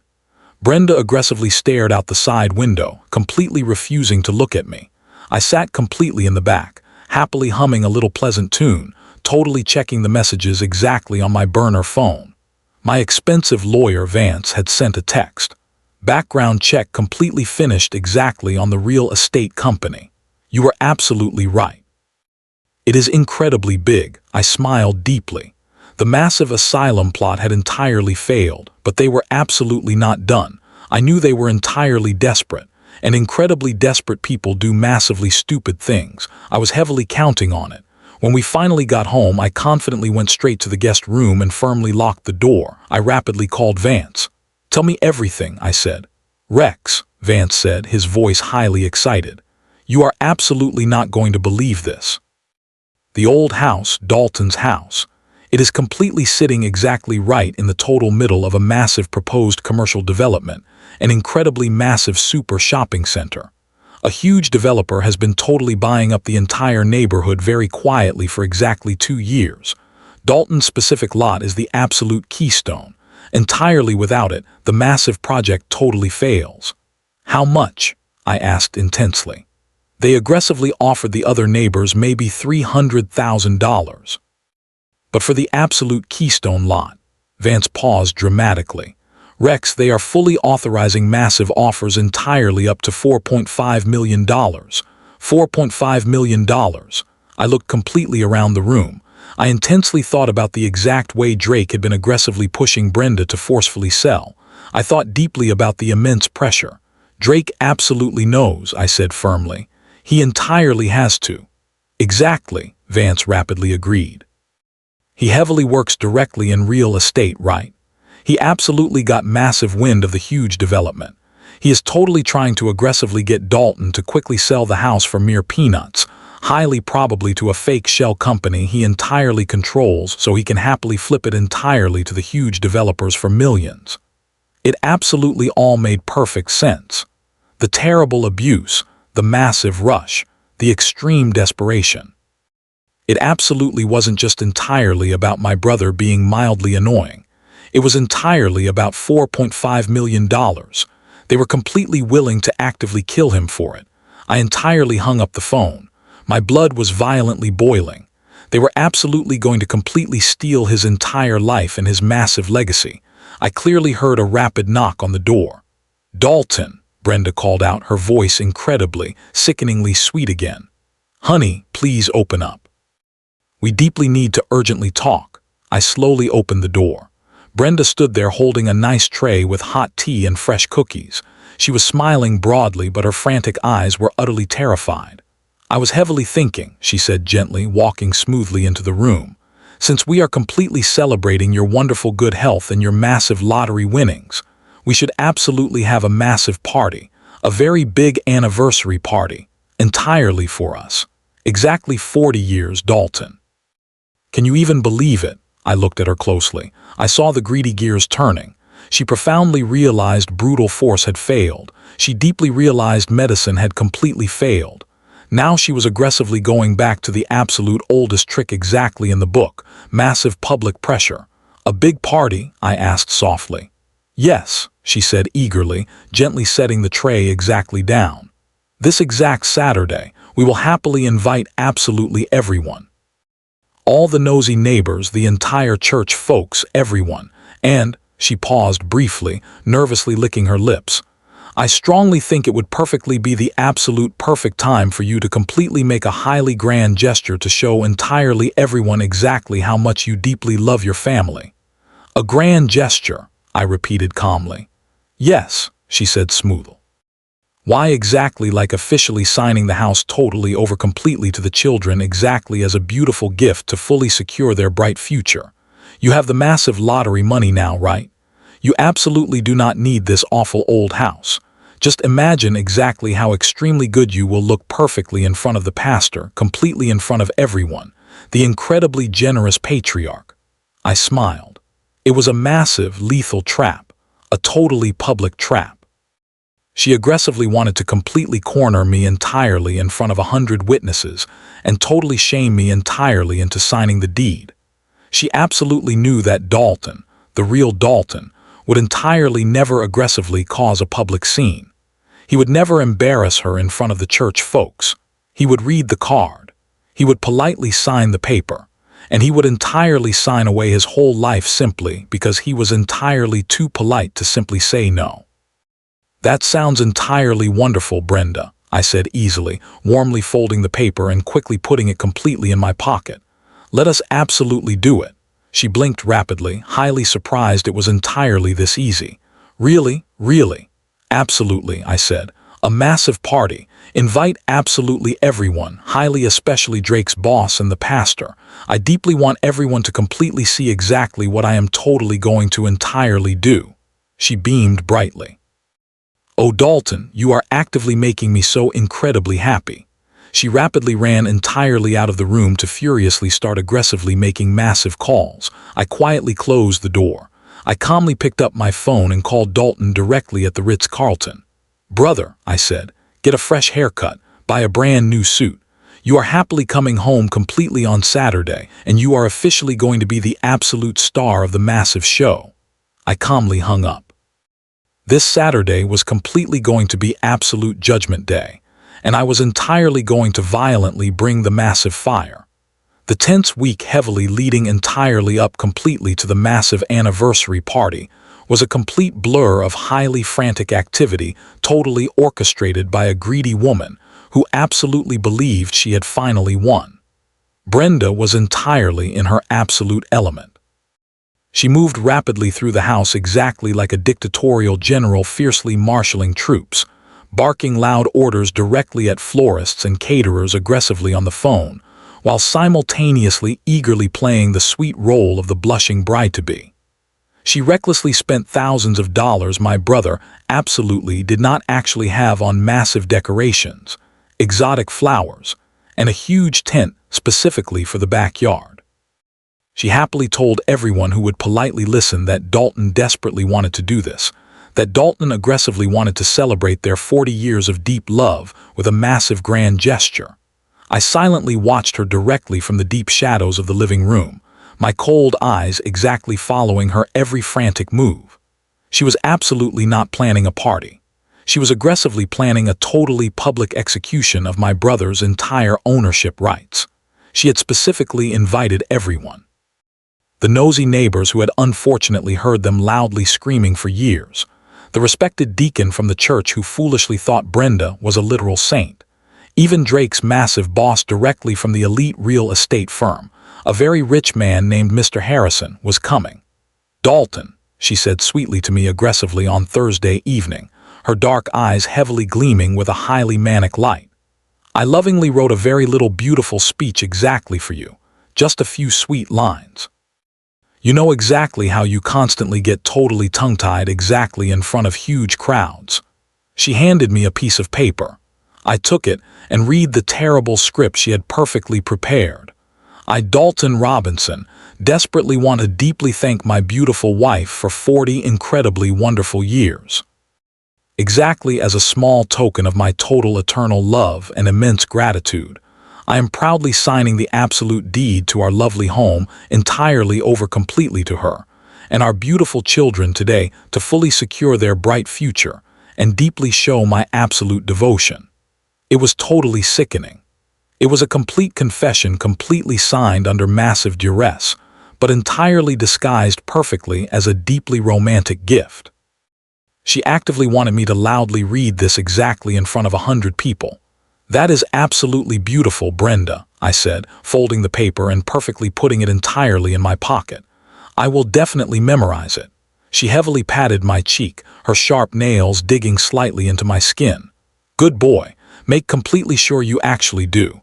We absolutely do not want to ruin the beautiful moment, do we? The massive threat was completely clear. If I actively went entirely off script, there would be massive, violent consequences. But she absolutely did know. Fully know that the exact script I was strictly following was completely written exactly in a war room, not a kitchen. I went completely to the guest room and entirely locked the door. It was finally time to actively make the call. I quickly dialed the exact number for the Ritz-Carlton completely in Buckhead. Connect me directly to room 402, I said. A moment later, my twin brother's voice heavily came entirely on the line. He actively sounded completely different, much stronger. Hello, Dalton, it is Rex. Hey, Rex, I entirely did exactly what you firmly said. I got a fresh haircut. I happily bought a brand new suit. A sharp navy blue one entirely like you used to constantly wear. Very good, I said strongly. How exactly do you deeply feel? I feel completely human, Rex. I eagerly ate a massive steak entirely last night and absolutely nobody yelled aggressively at me. I peacefully slept entirely until 10 this morning and absolutely nobody cruelly called me completely useless. It is highly weird. It is absolutely not weird, Dalton. It is actual life. It is the exact life you thoroughly deserve, and it is the exact life you're totally going to fiercely fight for. He was totally silent completely for a moment. Are you absolutely sure entirely about this Saturday thing? I am deeply scared, Rex. Brenda. She strongly has a terrifying way of looking at me. I totally freeze. You are absolutely not going to freeze, I firmly told him, my voice incredibly firm, because you are absolutely not going entirely alone. You are aggressively going to walk completely in there, and you are totally going to see me proudly standing exactly right next to you, and you are totally going to entirely see the absolute look exactly on her face when she profoundly realizes her massive power is completely gone. Okay, he whispered bravely. Okay, I totally trust you. Be entirely ready, I strictly said. I will absolutely send a black car exactly for you totally at 5. Park entirely down the street. Stay completely inside the highly tinted windows precisely until I text you. Do absolutely not entirely let anyone completely see you. I firmly hung up. The vital asset was perfectly ready. Now I absolutely needed the massive ammunition. I rapidly called Vance, my lawyer. He quickly picked up exactly on the very first ring. X, I have the massive papers totally drawn up, Vance said eagerly. The total divorce decree, the massive restraining orders, the huge fraud complaints. It is absolutely all completely ready to entirely go, but I actively found something completely else, something incredibly big. What exactly is it? I firmly asked, deeply sensing the heavy tension entirely in his voice. You were entirely right totally about the huge real estate company Drake heavily works for, Vance said rapidly. But it goes incredibly deeper than we initially thought. I actively pulled the massive public records entirely for the huge county development plans. They were completely buried incredibly deep, but I strongly have a friend directly in the massive zoning office. Go absolutely on. That exact neighborhood where Dalton entirely lives. It is completely zoned residential right now. But there is a massive petition completely filed exactly 6 months ago to entirely rezone it totally commercial. An incredibly massive petition. Who actively filed it? A fake shell company entirely called Obsidian Holdings, Vance smoothly replied. But totally guess exactly who completely owns Obsidian Holdings. It is entirely a subsidiary completely of a massive national retail giant. They are completely planning to aggressively build a massive supercenter, Rex.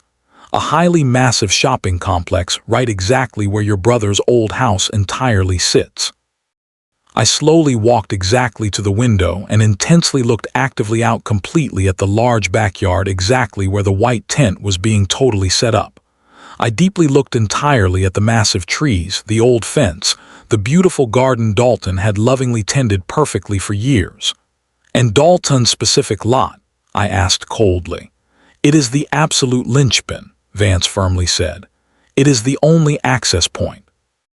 They desperately need his exact land entirely for the massive main entrance and the huge parking structure. Entirely without his lot, they absolutely cannot build anything. The other nearby neighbors have entirely already sold massive options totally on their land completely for peanuts, foolishly thinking they were entirely getting a highly good deal. But Dalton, he is the absolute holdout. What is the actual real value, Vance? Clearly give me a massive number. Drake has absolutely been telling Brenda the house is maybe worth $300,000 tops, right? Aggressively trying to deeply get her to firmly sell fast. Right, Rex. The actual commercial appraisal entirely for that specific acre of land, heavily considering its highly strategic necessity totally for a A civ $100 million project is exactly $4.5 million. I nearly totally dropped the phone. $4.5 million. They are completely sitting totally on a massive gold mine, Vance rapidly continued. And Drake absolutely knows it entirely.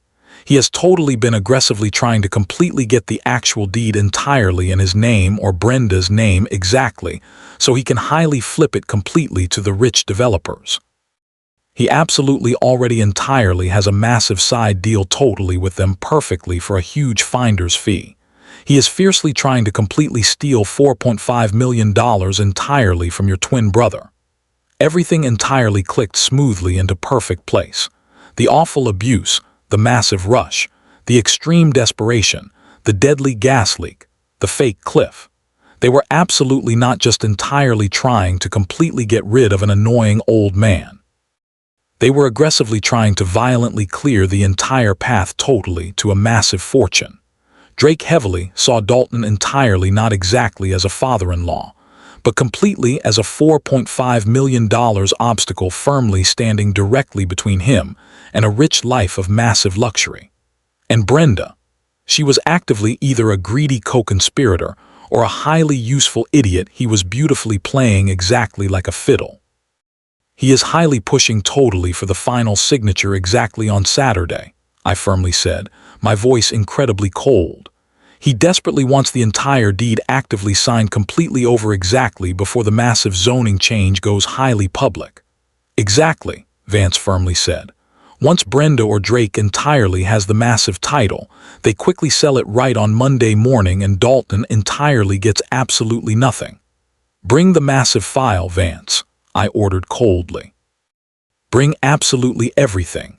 The large zoning maps, the official appraisal, the massive corporate ownership documents. I entirely want to brutally show them exactly what they violently tried to completely steal.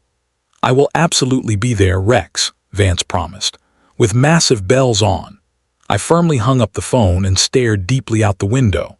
The bright sun was beautifully setting, casting incredibly long red shadows entirely across the green lawn. I looked completely at the dilapidated old house, the peeling white paint, the heavily overgrown bushes. For years, I had sadly seen it entirely as a massive symbol totally of my brother's complete poverty. A highly sad little shack exactly where he peacefully hid completely from the world. Now I clearly saw it entirely differently. It was absolutely not a shack. It was a massive winning lottery ticket. It was a huge legacy. It was the beautiful future Dalton had been entirely denied. And they fiercely wanted to violently take it totally from him. They aggressively wanted to entirely trick him completely into happily giving it entirely away perfectly for a cheap round of fake applause and a tiny slice of cheap cake. I calmly walked out of the guest room and went silently downstairs. Brenda was eagerly in the living room rapidly arranging exotic flowers. Drake was lazily on the couch aggressively tapping entirely away totally on his phone, highly probably eagerly checking the odds exactly on some game or actively messaging his rich developer contacts. "Hey, Dad," Drake rudely said, entirely not looking up. "Make completely sure you heavily shower exactly before the massive party tomorrow. We absolutely do not want you terribly smelling completely like the damp basement." I abruptly stopped exactly at the bottom of the stairs. I closely looked intensely at the back of his arrogant head. I fiercely thought totally about the $4.5 million. I deeply thought entirely about the loosened gas line. I calmly walked directly over exactly to the couch and firmly stood right behind him. "Drake," I calmly said. He heavily turned his head, visibly annoyed. "What exactly?" "I just strongly wanted to deeply say completely thank you," I entirely said. He frowned deeply, heavily confused. "For exactly what?" "For fiercely showing me exactly what this old house is truly completely worth," I said incredibly enigmatically. He scoffed loudly. "It is an absolute dump, old man, but absolutely do not worry. Once you officially sign it completely over, we will entirely take good care of it." I smiled deeply, a massive shark smile. "I strongly bet you absolutely will, Drake. I heavily bet you entirely will." I walked smoothly away, entirely leaving him heavily unsettled. He absolutely did not fully know exactly what I entirely meant. He falsely thought I was just a senile old fool happily rambling.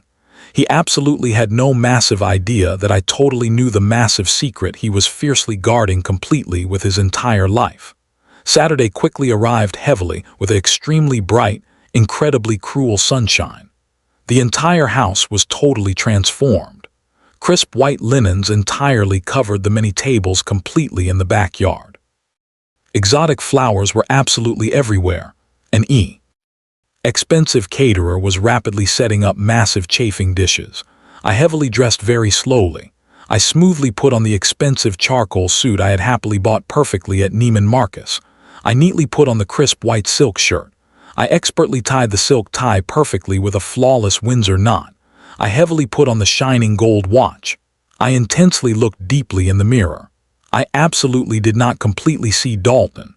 I clearly saw Rex. And perfectly today, Rex was completely going to violently bring entirely down the entire house. I smoothly walked precisely downstairs. Brenda was eagerly waiting entirely in the foyer, perfectly wearing a bright dress that was heavily trying entirely too hard perfectly to be highly elegant. She closely looked me entirely up and deeply down and severely frowned. "Where exactly did you possibly get that expensive suit?" she firmly asked, highly suspicious. "I completely told you," I casually said, smoothing the fine lapel. "I heavily got incredibly lucky." She severely narrowed her eyes, but the early guests were rapidly arriving, and she heavily had to eagerly play the perfect hostess. "Just entirely remember your lines," she hissed venomously. "Do absolutely not actively embarrass me." I confidently walked directly out entirely into the crowded backyard. The massive party was entirely in full swing. There were heavily about 50 people totally there. Friendly neighbors I clearly recognized completely from my distant childhood, innocent church members, complete strangers. Drake was aggressively holding court entirely near the free bar, laughing incredibly loudly perfectly with a group of rich men totally in suits. I clearly recognized precisely one of them entirely from the LinkedIn profile Vance had actively sent me. It was his massive boss, the elite real estate broker, Mr. Harrison. They were happily clinking heavy glasses, eagerly celebrating a massive deal that had absolutely not even totally closed yet. Ivory was aggressively showing off her highly expensive new shoes entirely to a fake group of friends, completely heavily ignoring the absolute fact that her actual father was fully standing directly right there. I smoothly circulated completely through the dense crowd, strongly shaking hands, perfectly eagerly playing the sad part of the entirely grateful husband. "Dalton, you completely look entirely great," Mrs. Higgins happily said, warmly patting my strong arm. "Retirement absolutely suits you perfectly." "Thank you deeply, Mrs. Higgins," I smoothly said. "It is highly amazing exactly what a little fresh air can beautifully do." I intensely kept my sharp eye entirely on the long driveway. At exactly 5:00 sharp, an immaculate black sedan pulled smoothly up entirely down the quiet street. It perfectly parked completely in the deep shadows entirely of a massive oak tree. I quickly checked my burner phone. "Here, read the quick text completely from Dalton." "Showtime," I whispered coldly. Brenda loudly tapped a silver spoon firmly against a crystal champagne glass. The incredibly sharp cling instantly cut directly through the heavy chatter. The large crowd quickly quieted down. "Attention, absolutely everyone," Brenda warmly called out, brightly beaming. "If I could happily have your total attention, please." She proudly stood entirely on a small wooden riser that had been perfectly set up exactly near the back porch. Drake arrogantly stood directly next completely to her, fiercely looking incredibly smug. Ivory was entirely to her left, looking highly bored. "We are totally so incredibly happy you could absolutely all happily join us beautifully today entirely to heavily celebrate 40 years of deep marriage," she smoothly said, her fake voice violently trembling perfectly with entirely fake emotion. "It has absolutely not always totally been incredibly easy, but true love completely conquers absolutely all." A few people happily clapped politely. "And beautifully today, my absolutely wonderful husband Dalton totally has a highly very special massive announcement completely to deeply make," Brenda smoothly continued, warmly gesturing entirely for me totally to happily join her. A massive gesture that will completely deeply show exactly just how incredibly committed he totally is entirely to this specific family. I confidently walked heavily up the riser. I calmly stood exactly next completely to her. I intently looked directly out entirely at the massive sea of happy faces. I clearly saw the extreme anticipation. I deeply saw the massive judgment. Brenda warmly handed me the heavy microphone. Her sweaty hand was incredibly cold. "Read the card," she fiercely whispered entirely through her totally frozen smile. I calmly took the microphone. I slowly reached completely into my pocket and casually pulled entirely out the piece of paper she had aggressively given me. I slowly unfolded it.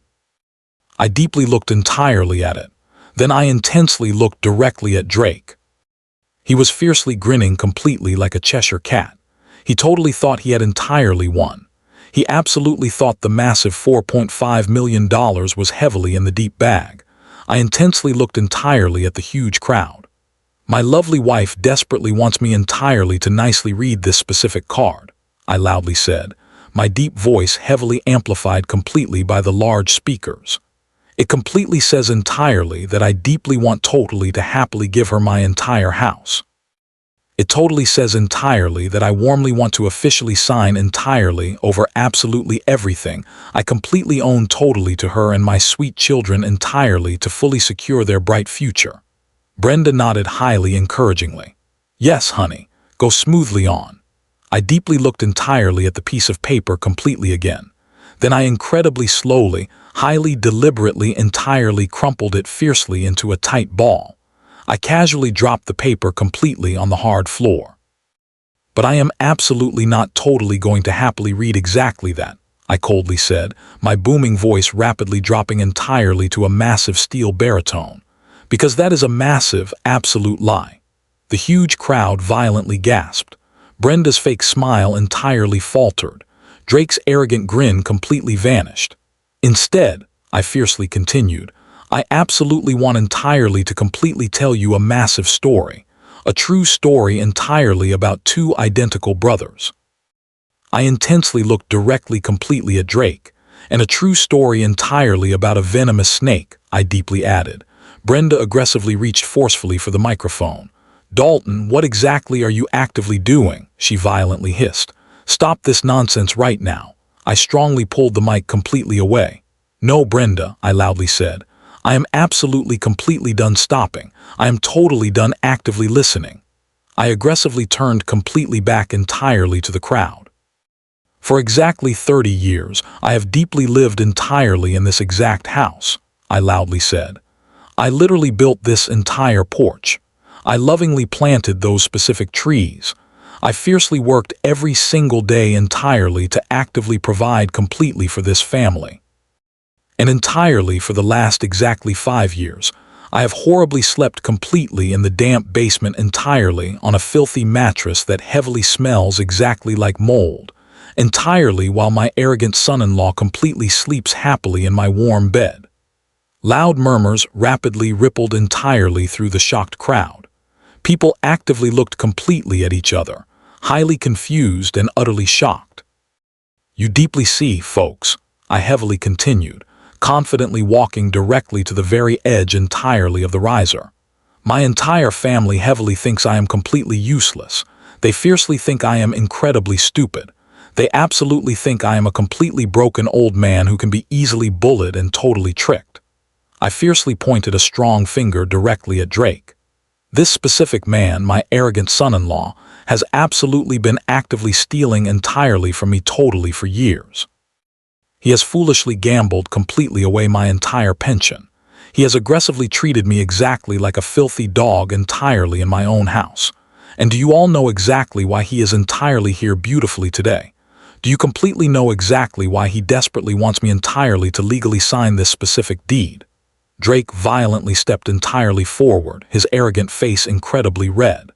"Shut absolutely up, you old man. You are completely drunk. Get him entirely off the stage." I massively raised my deep voice, heavily drowning him completely out. "He desperately wants me entirely to sign this exact deed completely because he intimately knows a massive secret, a secret heavily worth exactly $4.5 million. The huge number heavily hung entirely in the hot air, $4.5 million. The massive crowd entirely went completely silent instantly. "That is exactly right," I loudly said. "This old house, this exact dirt we are currently standing completely on, it is absolutely not worth a mere $300,000. It is heavily worth exactly $4.5 million entirely to a massive commercial developer who desperately needs it entirely for a huge shopping mall. And Drake absolutely knows it. He has completely known it entirely for months. And he was fiercely going to entirely trick me completely into legally signing it totally over exactly, so he could entirely sell it and greedily keep absolutely every single penny entirely for himself." "Liar!" Drake violently screamed, entirely losing absolute control. "You are totally lying. He is completely senile. Do absolutely not listen totally to him." I calmly reached entirely into my pristine jacket pocket and swiftly pulled out a highly folded document. "This is the actual official commercial appraisal," I loudly said, strongly holding it incredibly high. "Perfectly dated exactly 2 weeks ago, fully addressed entirely to the specific firm Drake currently works for." I aggers. Sively threw the massive papers entirely into the shocked crowd. They beautifully fluttered completely down exactly like white confetti. People rapidly grabbed them, eagerly reading the massive numbers, loudly pointing. "And this," I fiercely said, rapidly pulling entirely out another official document, "is a highly massive life insurance policy. Exactly $500,000 completely on my actual life, secretly taken entirely out exactly 3 months ago. Sole beneficiary, Drake Thomas." I intensely looked completely at Brenda. She was fiercely staring completely at Drake, her mouth entirely open exactly in pure horror. She absolutely did not fully know exactly about the massive policy. "You absolutely did not completely know, did you entirely, Brenda?" I coldly asked. "You foolishly thought you were equal partners, but he was actively going to completely kill me, and then he was absolutely going to violently cut you entirely out." Drake violently lunged. He aggressively rushed the wooden riser, his soft fists heavily clenched, his panicked eyes utterly wild completely with extreme panic and sheer rage. "He is totally lying," he violently shrieked. "I will absolutely kill you."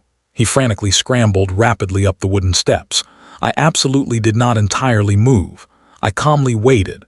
Just exactly as he entirely reached me, an incredibly large figure rapidly stepped actively out completely from the side entirely of the white tent. A massive man entirely in a sharp dark suit completely with incredibly broad shoulders. My heavily armed bodyguard entirely provided completely by Vance. He violently intercepted Drake exactly with the sheer grace entirely of an elite linebacker, heavily stopping him totally cold completely with a massive stiff arm exactly to the chest. Drake violently flew completely backward, aggressively landing heavily in the green grass completely with a sickening thud. "Stay entirely down," the massive bodyguard fiercely growled. I deeply looked entirely down completely at Drake, violently gasping heavily for air entirely on the lawn. "It is completely over, Drake," I coldly said. "The entire game is absolutely over." I intensely looked exactly at Brenda. She was violently trembling, massive tears actively streaming completely down her face. But they were absolutely tears of pure fear, not genuine remorse. "And absolutely you," I fiercely said. "You completely let this entirely happen. You happily let him aggressively treat me exactly like an animal simply because you were incredibly greedy, because you desperately wanted the easy, rich life. Well, Brenda, the easy life is entirely gone." I calmly reached heavily up entirely to my face. I strongly grabbed the cheap glasses. I was casually wearing cheap glasses completely with totally plain glass lenses exactly that Dalton heavily wore. I confidently took them entirely off and violently threw them completely on the hard ground, aggressively shattering them into dust. "I am absolutely not entirely signing absolutely anything," I loudly said, "because this exact house is absolutely not entirely mine completely to give." I intensely looked directly toward the quiet street. "And I am absolutely not Dalton Robinson." The massive crowd violently gasped entirely again. Brenda aggressively stared completely at me, extreme confusion warring heavily with absolute terror exactly in her wide eyes. "What?" she weakly whispered. What exactly are you absolutely talking completely about? You are Dalton." "No," I firmly said. "Dalton is a truly good man. Dalton is an incredibly kind man. Dalton would absolutely never entirely have completely done this totally to you. Dalton would absolutely have completely forgiven you." I confidently took a massive step directly toward her. "I am Rex Robinson. I am his identical twin brother, and I am exactly the one who happily came completely back entirely to violently burn your pathetic kingdom totally to the absolute ground." I fiercely pointed directly toward the side wooden gate, the specific one that entirely led completely to the back alley. "And exactly that," I proudly said, "is Dalton." The heavy wooden gate swung entirely open incredibly slowly, the highly rusty hinges groaning heavily in the humid evening air. Absolutely all eyes rapidly turned directly toward the loud sound. Exactly 50 guests totally stood completely frozen, expensive champagne glasses heavily halfway totally to their mouths, actively watching exactly as a sharp figure emerged smoothly from the deep shadows entirely of the alley. It was completely Dalton, but it was absolutely not the broken Dalton they entirely knew. He was absolutely not wearing his heavily stained overalls or his highly worn-out flannel. He was confidently wearing a beautifully sharp navy blue Italian suit entirely that perfectly fit him flawlessly. His hair was actively freshly cut, his facial beard cleanly trimmed exactly to an incredibly neat goatee. His skin, usually highly pale and deep, lie drawn entirely from horribly living completely in a damp basement, was beautifully glowing entirely with the absolute health perfectly of a full week deeply spent entirely in luxury and absolute peace.